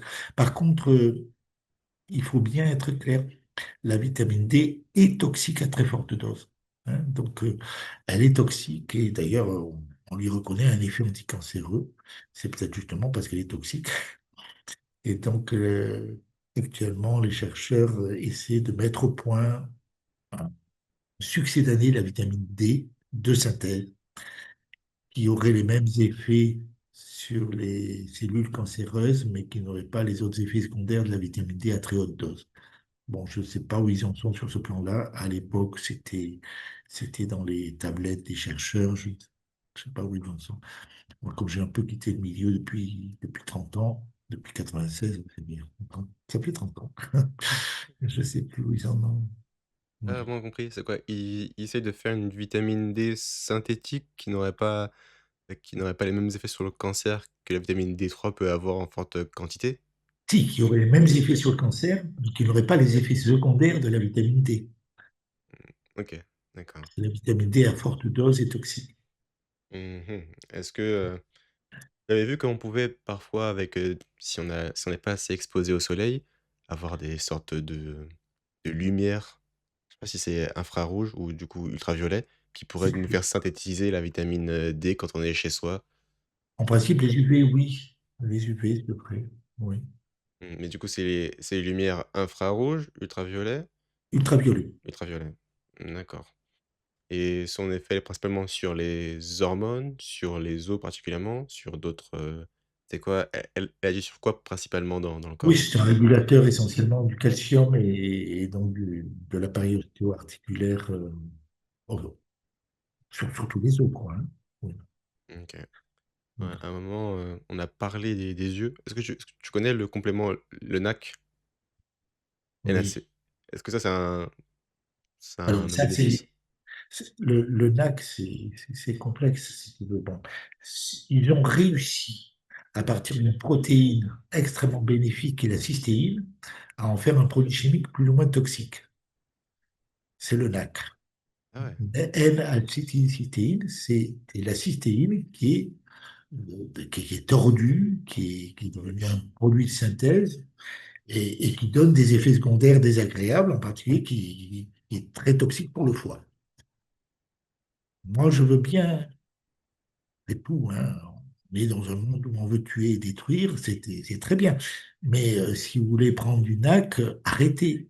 Il vaut mieux acheter la cystéine pure. Là, c'est une protéine d'excellente qualité qui peut être très bénéfique. Voilà. la cystéine, elle aurait Et quel intérêt? c'est une protéine soufrée, donc ça peut être extrêmement intéressant, en particulier pour les problèmes articulaires, pour les cartilages, pour plein de choses.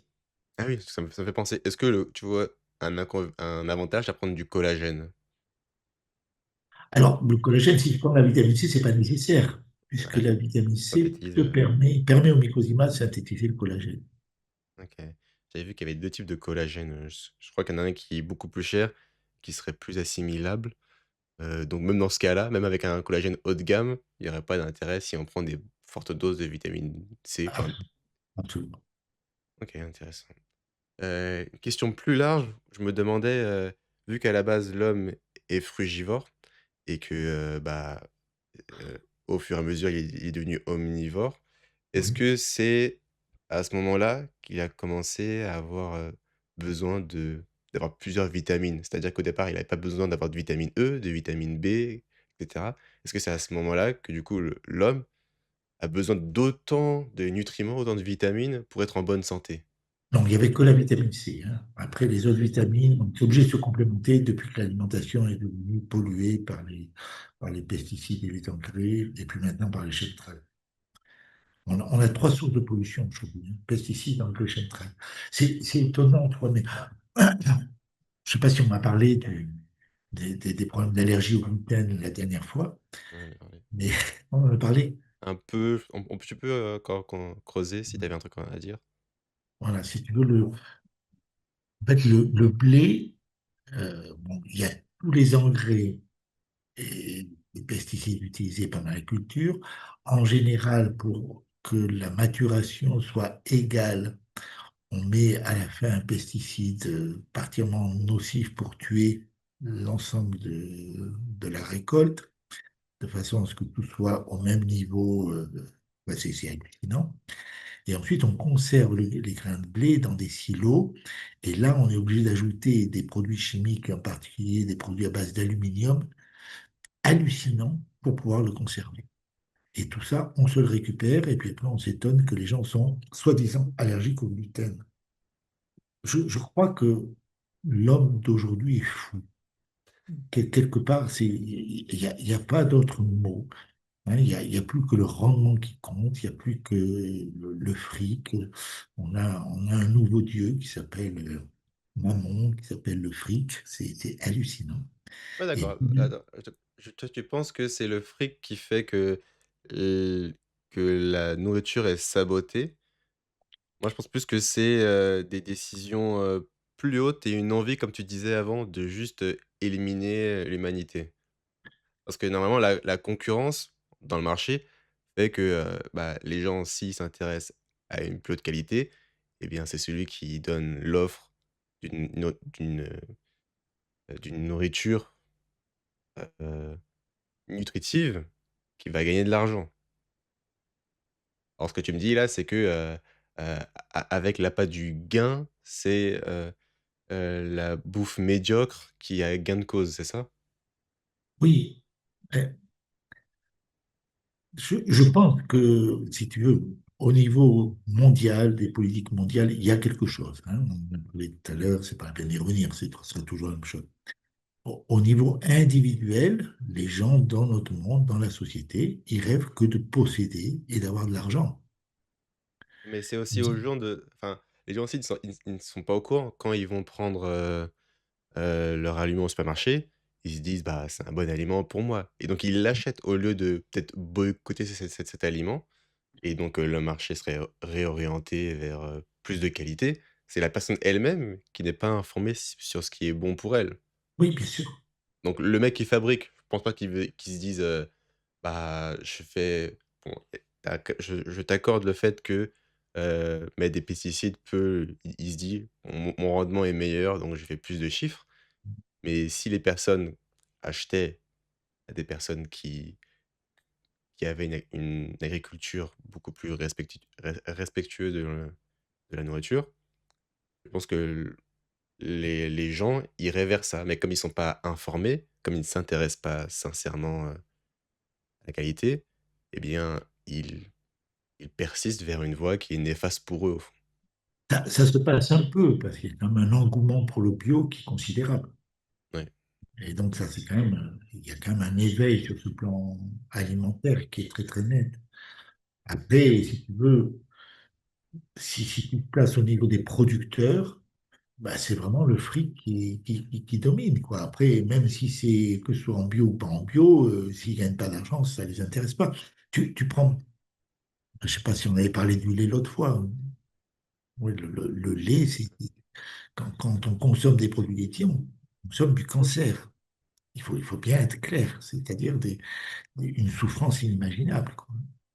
Ouais, mais tu me disais que quand dans le livre plutôt, tu dis que quand on a quand même digéré ses problèmes affectifs avec sa mère, que le lait est de qualité, ça pouvait quand même avoir un petit effet, enfin, comme, ah c'est vrai que comme que tu disais que quand c'est l'hormone, l'homme ne peut plus vraiment digérer à un certain âge le lait et donc, hormis, les produits solides, yaourt, fromage, toi tu vois pas Oui, d'avantage? oui. Si tu veux, j'ai un petit peu évolué Ah, dans mon raisonnement par rapport à ça, hein. OK. À l'origine, je me disais que euh, mais les vaches en souffrance, et par rapport à ça, dans un mécanisme d'amour inconditionnel, elles fabriquent un cancer des mamelles et donc un lait hyper nourrissant, hyper abondant, etc.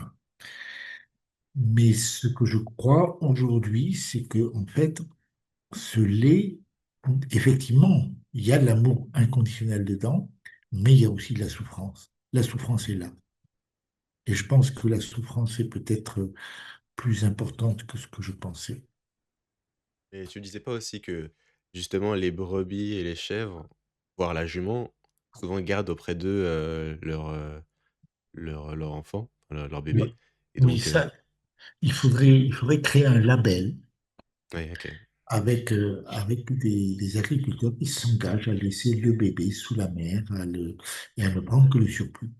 Mais toi, j'ai discuté le jour avec une fermière qui a des problèmes par rapport au vaccin, hein, on peut inoculer à ses vaches. Et elle laisse les bébés téter, mais elle fait des veaux de lait. Bon, excuse-moi, mais les veaux de lait, ils sont enfermés toute la journée. C'est quoi des veaux de lait? C'est pas normal. C'est-à-dire que on laisse les veaux enfermés pour qu'ils soient anémiés. Donc la Enfermés? mère sort toute la journée, elle va dans les pâturages, tout ça. On la laisse, on lui laisse son bébé le matin et le soir pour il tète, mais le veau est enfermé toute la journée. Excuse-moi, c'est encore une histoire de fric, hein. Ouais, je comprends, ouais. Parce Non, que mais les gens demandent du veau de lait, du veau blanc, très pâle, mais c'est débile. Tu vas en Espagne, tu achètes du veau, il est comme la viande adulte, il est rouge et il est excellent. Et il n'y a pas besoin de faire du veau de lait. Mais c'est la mode. Alors là, il y a aussi des modes, et alors que c'est pour le fric, les gens rentrent dans ces processus et ils font des choses qui pour le fait que sont pas humainement sympas, quoi. c'est à la demande. Pour moi, c'est plus aux gens de s'éduquer sur la qualité plutôt que parce Oui, que mais oui, je comprends ce que tu veux dire.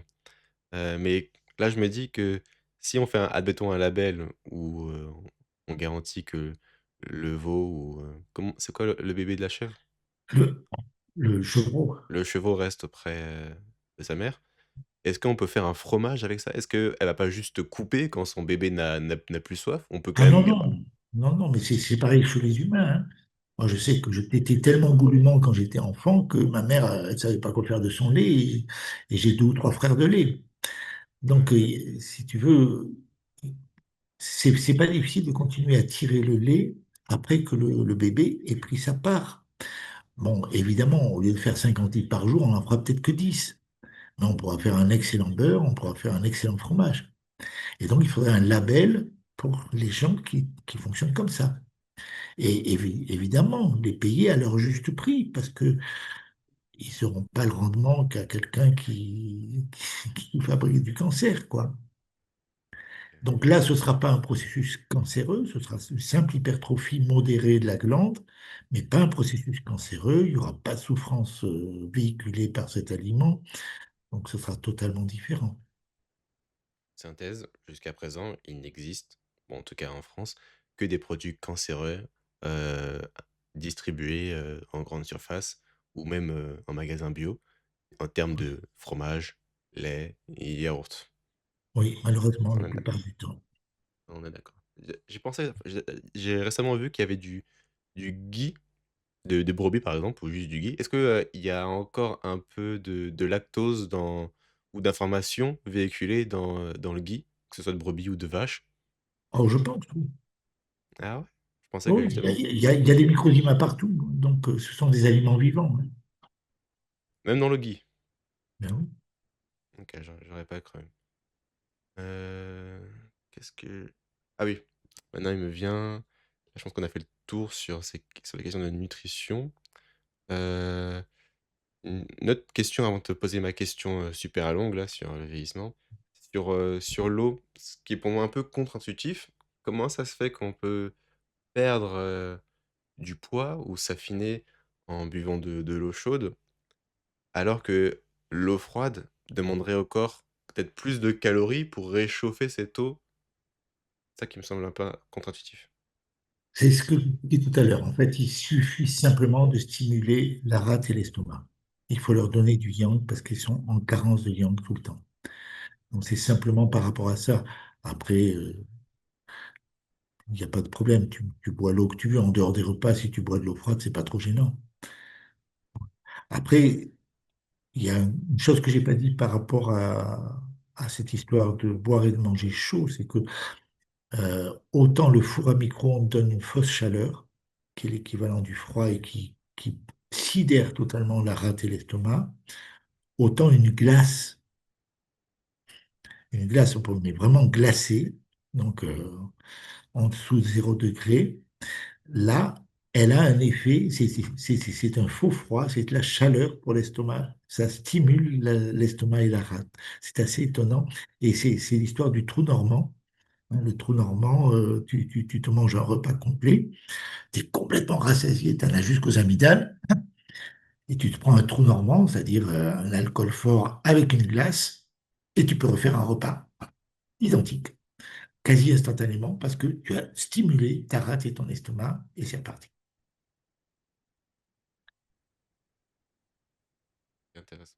J'aurais pas cru que ça me perturbe encore le fait que la glace, soit pas considérée du coup comme un aliment, froid. OK. L'aliment froid, c'est entre 20 et 30 degrés, quoi. Entre 20 et 50 degrés, c'est pas bon. Il faut plus de 50 degrés. Attention, souvent moi, je me dis: «Bon, je réchauffe à la poêle vite fait» et des fois c'est même semi-cuit et donc c'est pas vraiment chaud. Faut que je fasse attention à ça. Oui. OK. Là, la grosse question pour la fin, je pense qu'elle est un peu complexe pour toi et même pour moi parce que je cherche encore. En général, tu affirmes avec conviction que le vieillissement, là tu me diras si je me trompe ou si, j'édulcore ta vision, mais je vais essayer d'être assez fidèle, que le vieillissement n'est pas inéluctable, que les microzymas peuvent reconstruire tout tissu, que le corps a des capacités de se régénérer complètement. Pourtant, à ce jour, tu n'as pas toi-même retrouvé l'apparence physique que tu avais à 20 ans. Qu'est-ce qui manque selon toi? Ou peut-être qu'il n'y a rien qui manque. Comment ça se fait que que si on prend de la vitamine C, qu'on mange très bien, que niveau psychosomatique, bah, ça va on gère ses émotions. Pourquoi moi, Saint Paul, je ne peux pas garder, mon apparence, de maintenant jusqu'à 100 ans et cetera? Est-ce possible? Est-ce impossible? Parce que je me dis que les Microzima ne devraient pas avoir en mémoire l'information de la dégénérescence. Hmm. C'est ça que je me dis. Alors écoute, je n'ai malheureusement pas la possibilité de te répondre à 100% parce que je n'ai pas l'expérience. Je n'ai pas encore l'expérience d'un individu de 100 ans qui a commencé à prendre la vitamine C à la naissance.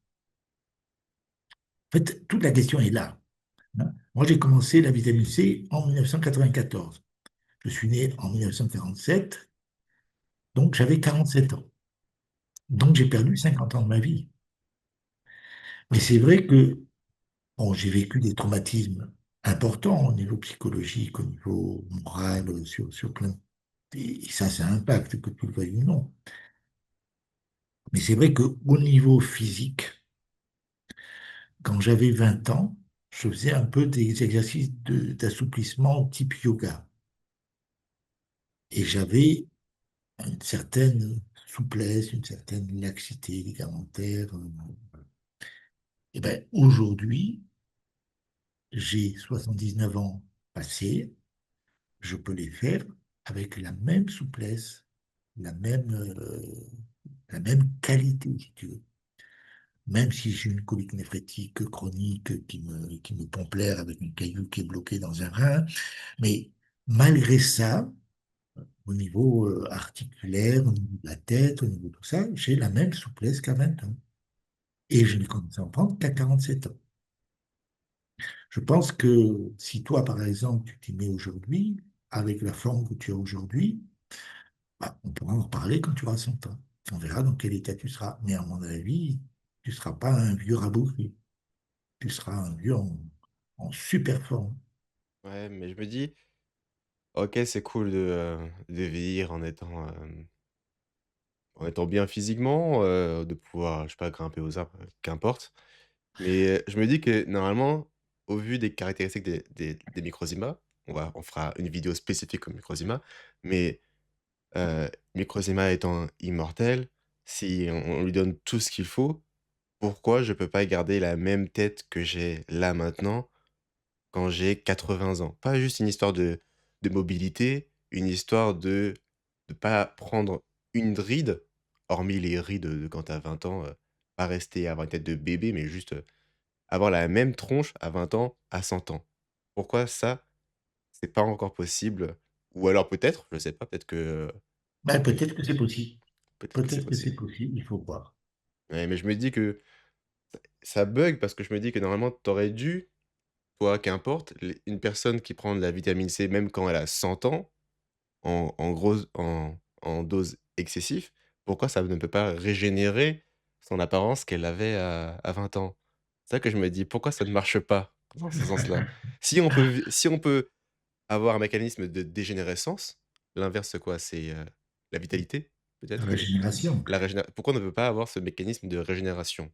Donc Je pense que j'ai quand même relativement, je suis relativement en forme et pas trop dégénéré par rapport à mon âge, ça va. oui, Bon, tu as l'apparence de quelqu'un qui a 100 qui a 50 ans par là. 150 ans, 150 ans. Non, 50 ans, alors que tu en fais plus. Donc tu parais plus jeune que tu es, mais moi Oui. je veux aller plus loin. J'ai envie je me dis que si c'est possible de paraître plus jeune, pourquoi ne pas rester jeune? Même si après tu vas peut-être me dire: «Ça c'est une peur, une fuite de la mort». C'est je veux pas fuir la mort, je veux fuir le vieillissement dans l'absolu. Et là Écoute, vas-y. oui, là, je pourrais te répondre dans 100 ans, enfin, pendant 80 ans, quand on verra dans quel état tu seras, lorsque tu auras une centaine d'années. Mais pour Ouais, l'instant, je ne peux pas te répondre. Je ne sais pas, il faut c'est voir. ça. Donc moi de mon côté, j'essaye de creuser, peut-être sur l'eau. Je me dis que le rendu, un peu, flétri, la peau qui perd en élasticité, ça peut être aussi encore de l'eau. Comment on peut aller au-delà de la notion, enfin on avait parlé de système plancher, clocher, après l'osmose.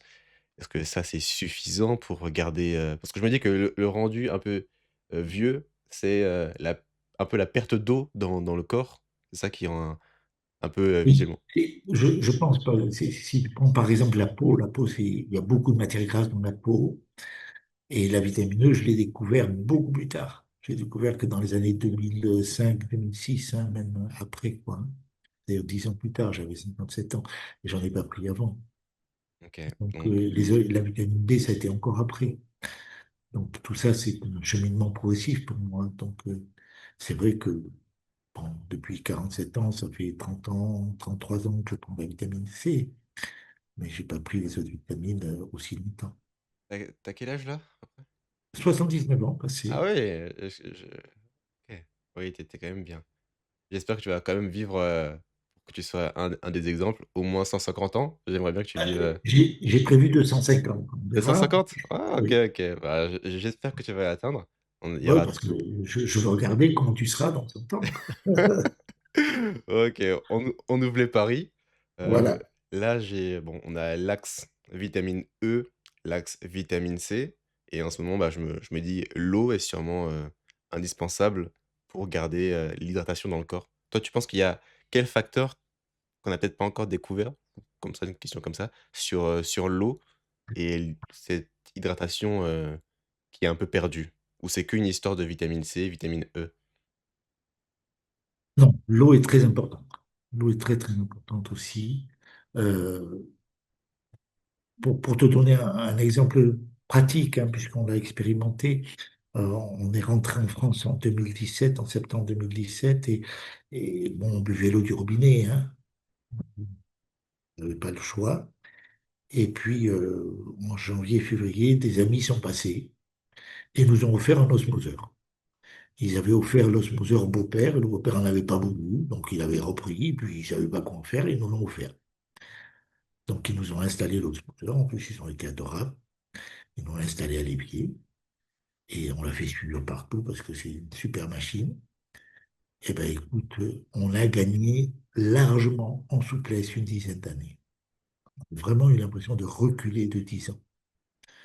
En fait, je crois que l'eau contient énormément de sels minéraux, plus énormément de polluants, de pesticides, de chimiothérapie, parce que on se récupère tout ce que bouffent nos voisins, il ne faut pas se leurrer, des pilules contraceptives. Donc, pourquoi les hommes sont de plus en plus impuissants et tout ça? Parce qu'ils boivent de l'eau du robinet qui est contaminée par des estrogènes de la pilule, hein. Les femmes qui bouffent la pilule, elles en foutent partout. Bon. Donc, si on a un bon osmoseur inverse, on a vraiment une qualité de vie bien meilleure. Et en plus, les sels minéraux naturels de l'eau ne sont pas assimilables par le corps. Mais par contre, ils viennent encombrer les sites où ces sels minéraux végétaux doivent être absorbés. Voilà. En fait, c'est des sels minéraux de l'alimentation qui doivent être absorbés, mais l'eau, c'est des sels minéraux inassimilables. Et par conséquent, si on consomme l'eau du robinet, ben, on bloque l'absorption des bons sels minéraux. Ouais, en ce moment, je me dis que il faudrait aussi, exposer l'eau, au soleil. Parce que j'avais vu que dans un autre livre que, la lumière infrarouge aide à restructurer un peu l'eau aussi. Mhm. Mais ça fait beaucoup d'étapes. Ça veut dire, passer l'eau sous osmoseur, si on a l'argent, sous système clocher et en fin de compte encore sous, lumière infrarouge ou la lumière du soleil si on peut. Ça fait 3 Voilà. étapes pour avoir, l'eau, enfin la meilleure eau possible. Oui, il y a en plus le côté Kangen, c'est-à-dire avec enrichir l'eau en électrons. Donc ça peut être encore un truc, un Attends, système. redis, comment tu as dit ça? Kangen, Comment tu écris ça? Kongen? Kangen. Kangen. Bon, encore une piste. Méfie-toi si tu y vas, parce que c'est vraiment des arapèdes pour essayer de te vendre leur machine, hein. Que je me fie de quoi? Méfie-toi de ces gens-là quand tu les contactes. Je te dis, c'est des arapèdes, ils ne te lâchent plus. Ah, directement Ah ouais, ils veulent absolument te vendre leur truc. Alors, le problème de l'eau Kangen, si tu veux, C'est, ils, ils n'ont rien compris. Ils vendent un truc super et ils n'ont rien compris. Euh, Ils prétendent que l'eau kangen fait du bien parce qu'elle est alcaline. Mmh. Alors d'abord, l'eau ne peut pas être alcaline, c'est pas possible, enfin, à quelques nuances près. C'est, à mon avis, le côté alcalin n'a absolument aucune importance. Par contre, ils enrichissent l'eau en électrons avec un système électrique complexe, avec des électrodes, avec des trucs comme ça. Et ça donne l'équivalent d'une eau d'orage. Et l'eau d'orage, tout le monde sait que c'est absolument extraordinaire, c'est revitalisant. Et bien sûr, parce que c'est rempli d'électrons, donc c'est réduit. C'est le contraire de l'oxydation. Donc c'est extraordinairement revitalisant.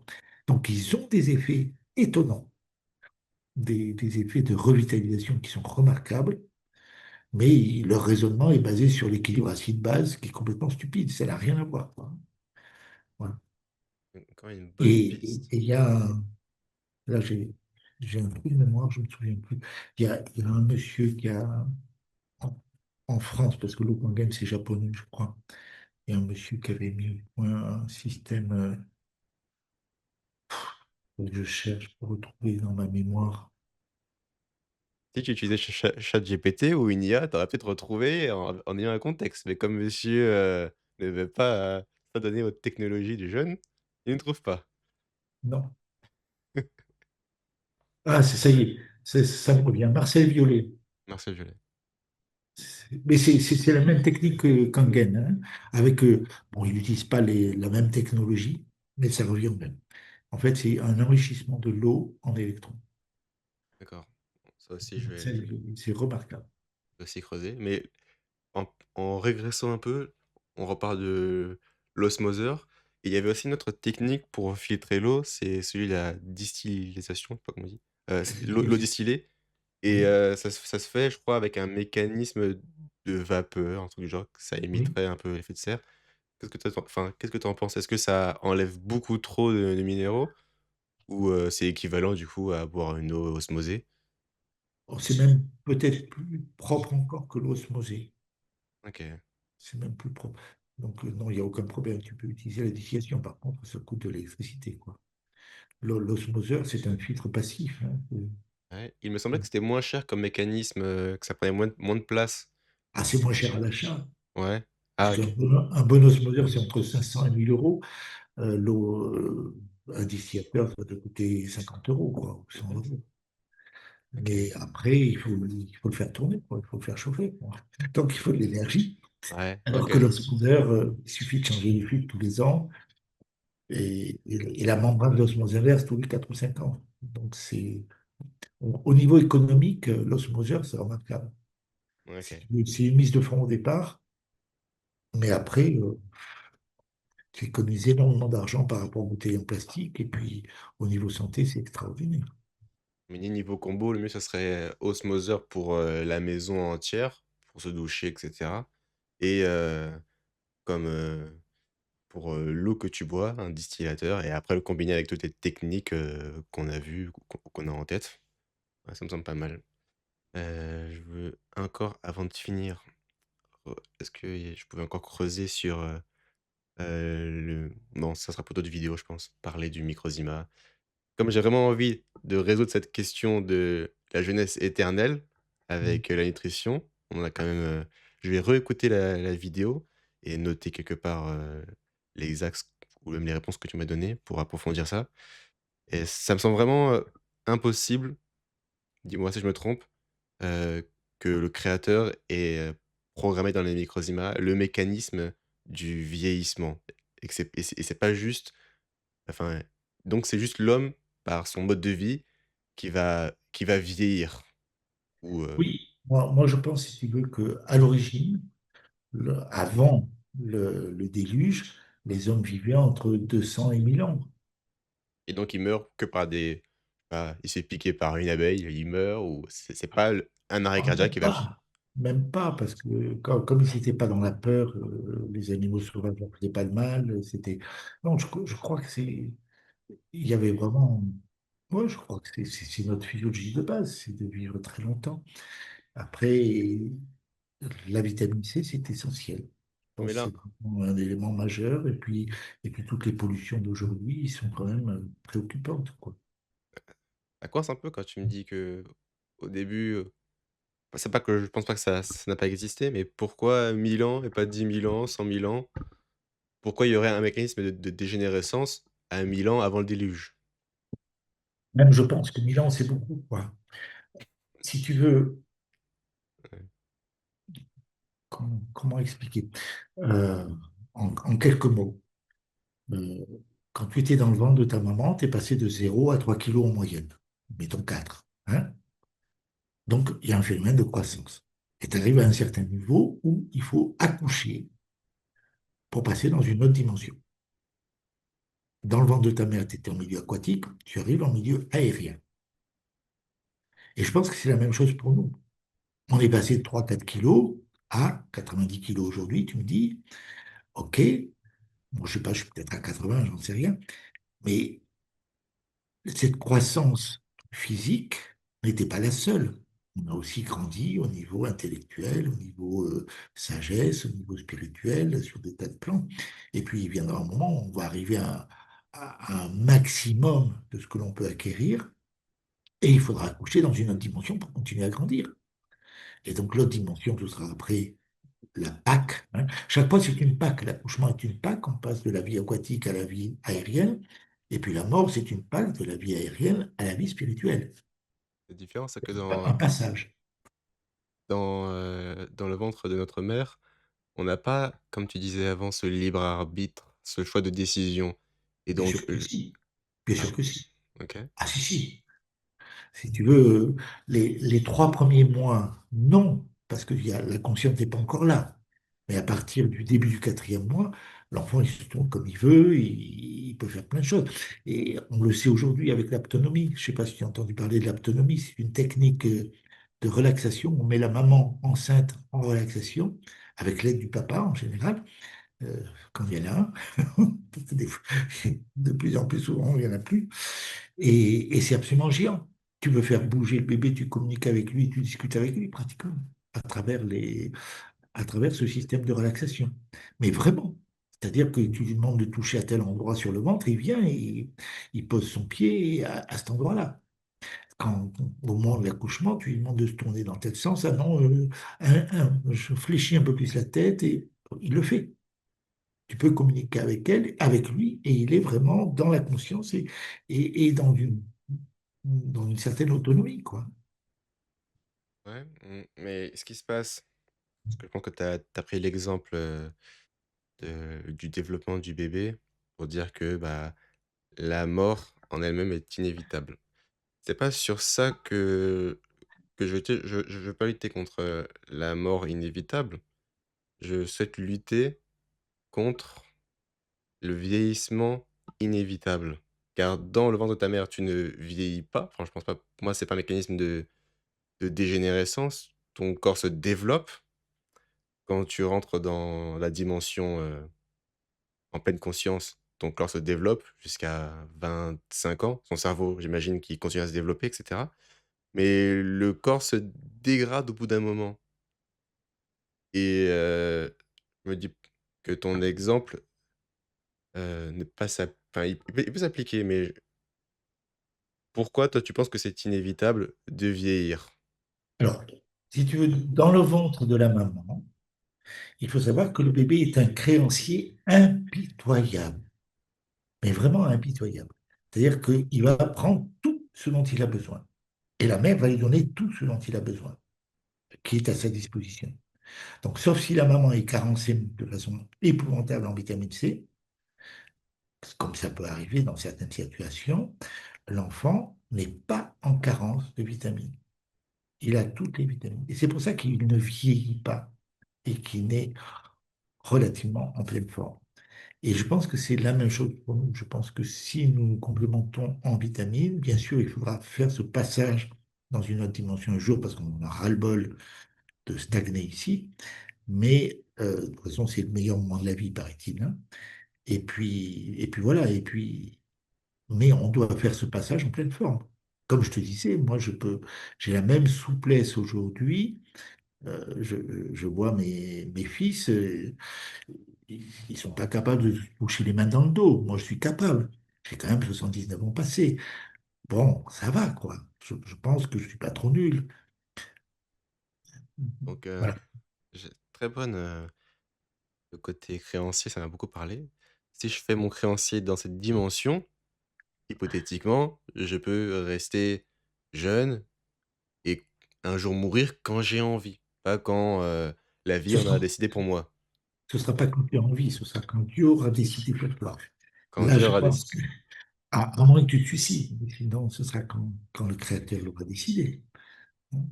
Ah C'est c Jésus qui disait il précisait, tu peux faire tous les efforts de la terre, tu ne pourras pas rajouter ou retrancher une coudée à la longueur de ta vie, telle qu'elle a été décidée par le Créateur. Ouais. Hormis le suicide, si au bout d'un moment j'en ai marre, 1000 ans, j'ai fait le tour de ce que j'avais à faire. Alors, ouais, j'ai bien aimé le film Manon des sources, je sais pas si tu, si tu, Émanant des sources? oui, Manon des sources, Manon des Manon, sources. le prénom Je le Manon, regarderai en semaine, Manon des ouais, sources. à l'occasion. Je sais pas si c'est dans celui-là, en fait. Il y a plusieurs épisodes. Il y a un épisode où le grand-père, il a fait ce qu'il a dû faire. Il a fait des conneries dans sa vie. Il a essayé de réparer. Il a fait tout ce qu'il a pu pour réparer. Et puis il s'habille, il se prépare pour être dans la bière direct, hein. Il se met tout ce qu'il faut. Il se couche, il se dit, bon, c'est cette nuit. Et la nuit, il part, effectivement. Pourquoi? Mais je pense que ça, c'est possible. Je pense qu'on peut avoir un dialogue avec le Créateur et faire en sorte que, au moment où on se sent prêt, et si Dieu est d'accord, eh ben, on peut partir sans que ce soit un suicide, c'est-à-dire un acte de désespoir. Mmh, toi, tu vois le suicide, dans toutes les circonstances comme un acte de désespoir et pas juste comme un acte de lâcher prise vers cette dimension? Euh, oui, non, je pense que c'est un acte de désespoir. Mmh, peu importe, les facteurs, peu importe, le contexte? Je pense que le facteur, c'est toujours le désespoir, hein. Après, ça ne veut pas dire qu'on est coupable. J'ai pas dit de culpabilité, hein. C'est pas un problème de culpabilité. Je sais que de toute façon, on est aimé, même la parabole du fils prodigue dans les évangiles, ça prouve bien que même si on fait les pires bêtises, on sera toujours aimé, quoi. Voilà. Mais je pense que le suicide, c'est la manifestation d'un désespoir par rapport à une situation donnée dans notre vie d'aujourd'hui. Pourquoi pas? Bah, je vais garder en tête cette histoire de créancier et me dire que potentiellement si je suis, le créancier le plus, abrupt sur terre, je peux avoir, rester jeune. Potentiellement, peut-être. Alors, si tu veux, le terme de créancier, c'est valable pour le bébé dans le ventre de la maman, parce que la maman, en fait, lui donne tout et lui, il demande tout. Et dans ta situation aujourd'hui, si tu veux, dans ta situation dans cette vie aérienne, tu peux effectivement tout demander à Dieu et il te donnera tout, hein. C'est-à-dire qu'il te permettra effectivement d'avoir les moyens de te complémenter, d'avoir les moyens de vivre le mieux possible, etc. C'est pour ça que le suicide est un désespoir, tu vois. C'est quand on a oublié cette dimension-là. Ah non, Quand on s'en remet vraiment à Dieu, on est comblé. tu penses pas que, on peut se suicider? C'est-à-dire que là, j'ai 300 ans, je suis justement comblé par ce que, Dieu m'a offert, ce que je me suis procuré en termes de compléments ou autres grâce au créateur et bon, bah, je me dis, «J'ai fait le tour, je suis reconnaissant». Je tourne cette page de la vie et suivant. Est-ce que ça, c'est un acte de désespoir? Ou alors est-ce que c'est impossible pour toi de le faire de cette, À mon avis, tu ne pourras pas le faire dans cette dimension-là si tu es vraiment dans l'accueil et l'abondance et la reconnaissance et la gratitude par rapport à ce que Dieu te fait. Tu vas pas, tu vas être aussi dans l'acceptation de ce qu'il te donne. S'il te donne toujours la vie sur cette terre, tu vas rester sur cette terre. ouais, pas mal. J'ai envie de revenir pour clôturer sur, toi, ce que tu penses de l'amour, du créateur. Moi, je me dis des fois qu'il est peut-être juste neutre. Est-ce que pour toi, la neutralité n'est pas forcément enfin, est peut-être aussi juste de l'amour véhiculé? Est-ce possible d'être, neutre en tant que créateur et juste amour? Ah, là, on rentre dans un chapitre vraiment très complexe. Mmh. C'est la problématique de la liberté et la problématique du mal. Donc là, je ne peux pas te révéler ça en 2 minutes, hein. Non, juste que toi tu en penses ou alors, si tu veux, on peut le faire pour une autre vidéo Si tu aussi. veux, oui, je crois qu'il vaut mieux faire une vidéo complète parce que c'est, c'est excessivement complexe. Ce que je peux dire en 2 mots, Et c'est 2 mots. que il n'y a pas d'amour sans liberté. OK. Ouais. Hein. Là, si on est obligé d'aimer, d'être gentil, c'est pas de l'amour. Hein. Voilà. Après, la réponse de Dieu au mal, c'est Jésus-Christ sur la croix. C'est-à-dire que Dieu est le premier à souffrir du mal que nous faisons. OK. Hein. Et par conséquent, il n'est pas complice, il est victime. Et le troisième point, si tu acceptes quelque part le mystère du mal, et si tu acceptes de voir Jésus-Christ, donc Dieu, complètement écrasé sous ce mystère du mal, tu vas découvrir une lumière qui est inimaginable, qui va au-delà de tout ce que tu peux imaginer. Et ça s'appelle la miséricorde. Le nom qu'on peut lui donner, c'est la miséricorde. C'est-à-dire, c'est quelque chose de plus prodigieux encore que tout ce qu'on n'a jamais pu imaginer. Il n'y a que les grands saints qui sont entrés dans cette dimension-là, comme Padre Pio dont on parlait tout à l'heure. On va creuser ça dans une autre vidéo parce que c'est très, très large. J'ai Oui, aussi c'est très bien. j'ai plein de questions qui me viennent en tête par rapport aussi, au mythe d'Osiris. Est-ce que le parallèle entre est-ce que c'est pas la même chose? Que c'est pas le mythe qui a été répété, à chaque fois? Et c'est la question est vraiment large donc il faudra qu'on Oui, creuse. avec plaisir. OK, merci beaucoup Alain. OK. Vidéo Merci hyper à toi. dense. On finit sur ça et voilà. À la prochaine. On fera sûrement, je pense sur les Microzima et on va parler de la panspermie atmosphérique cette fois-ci, je pense.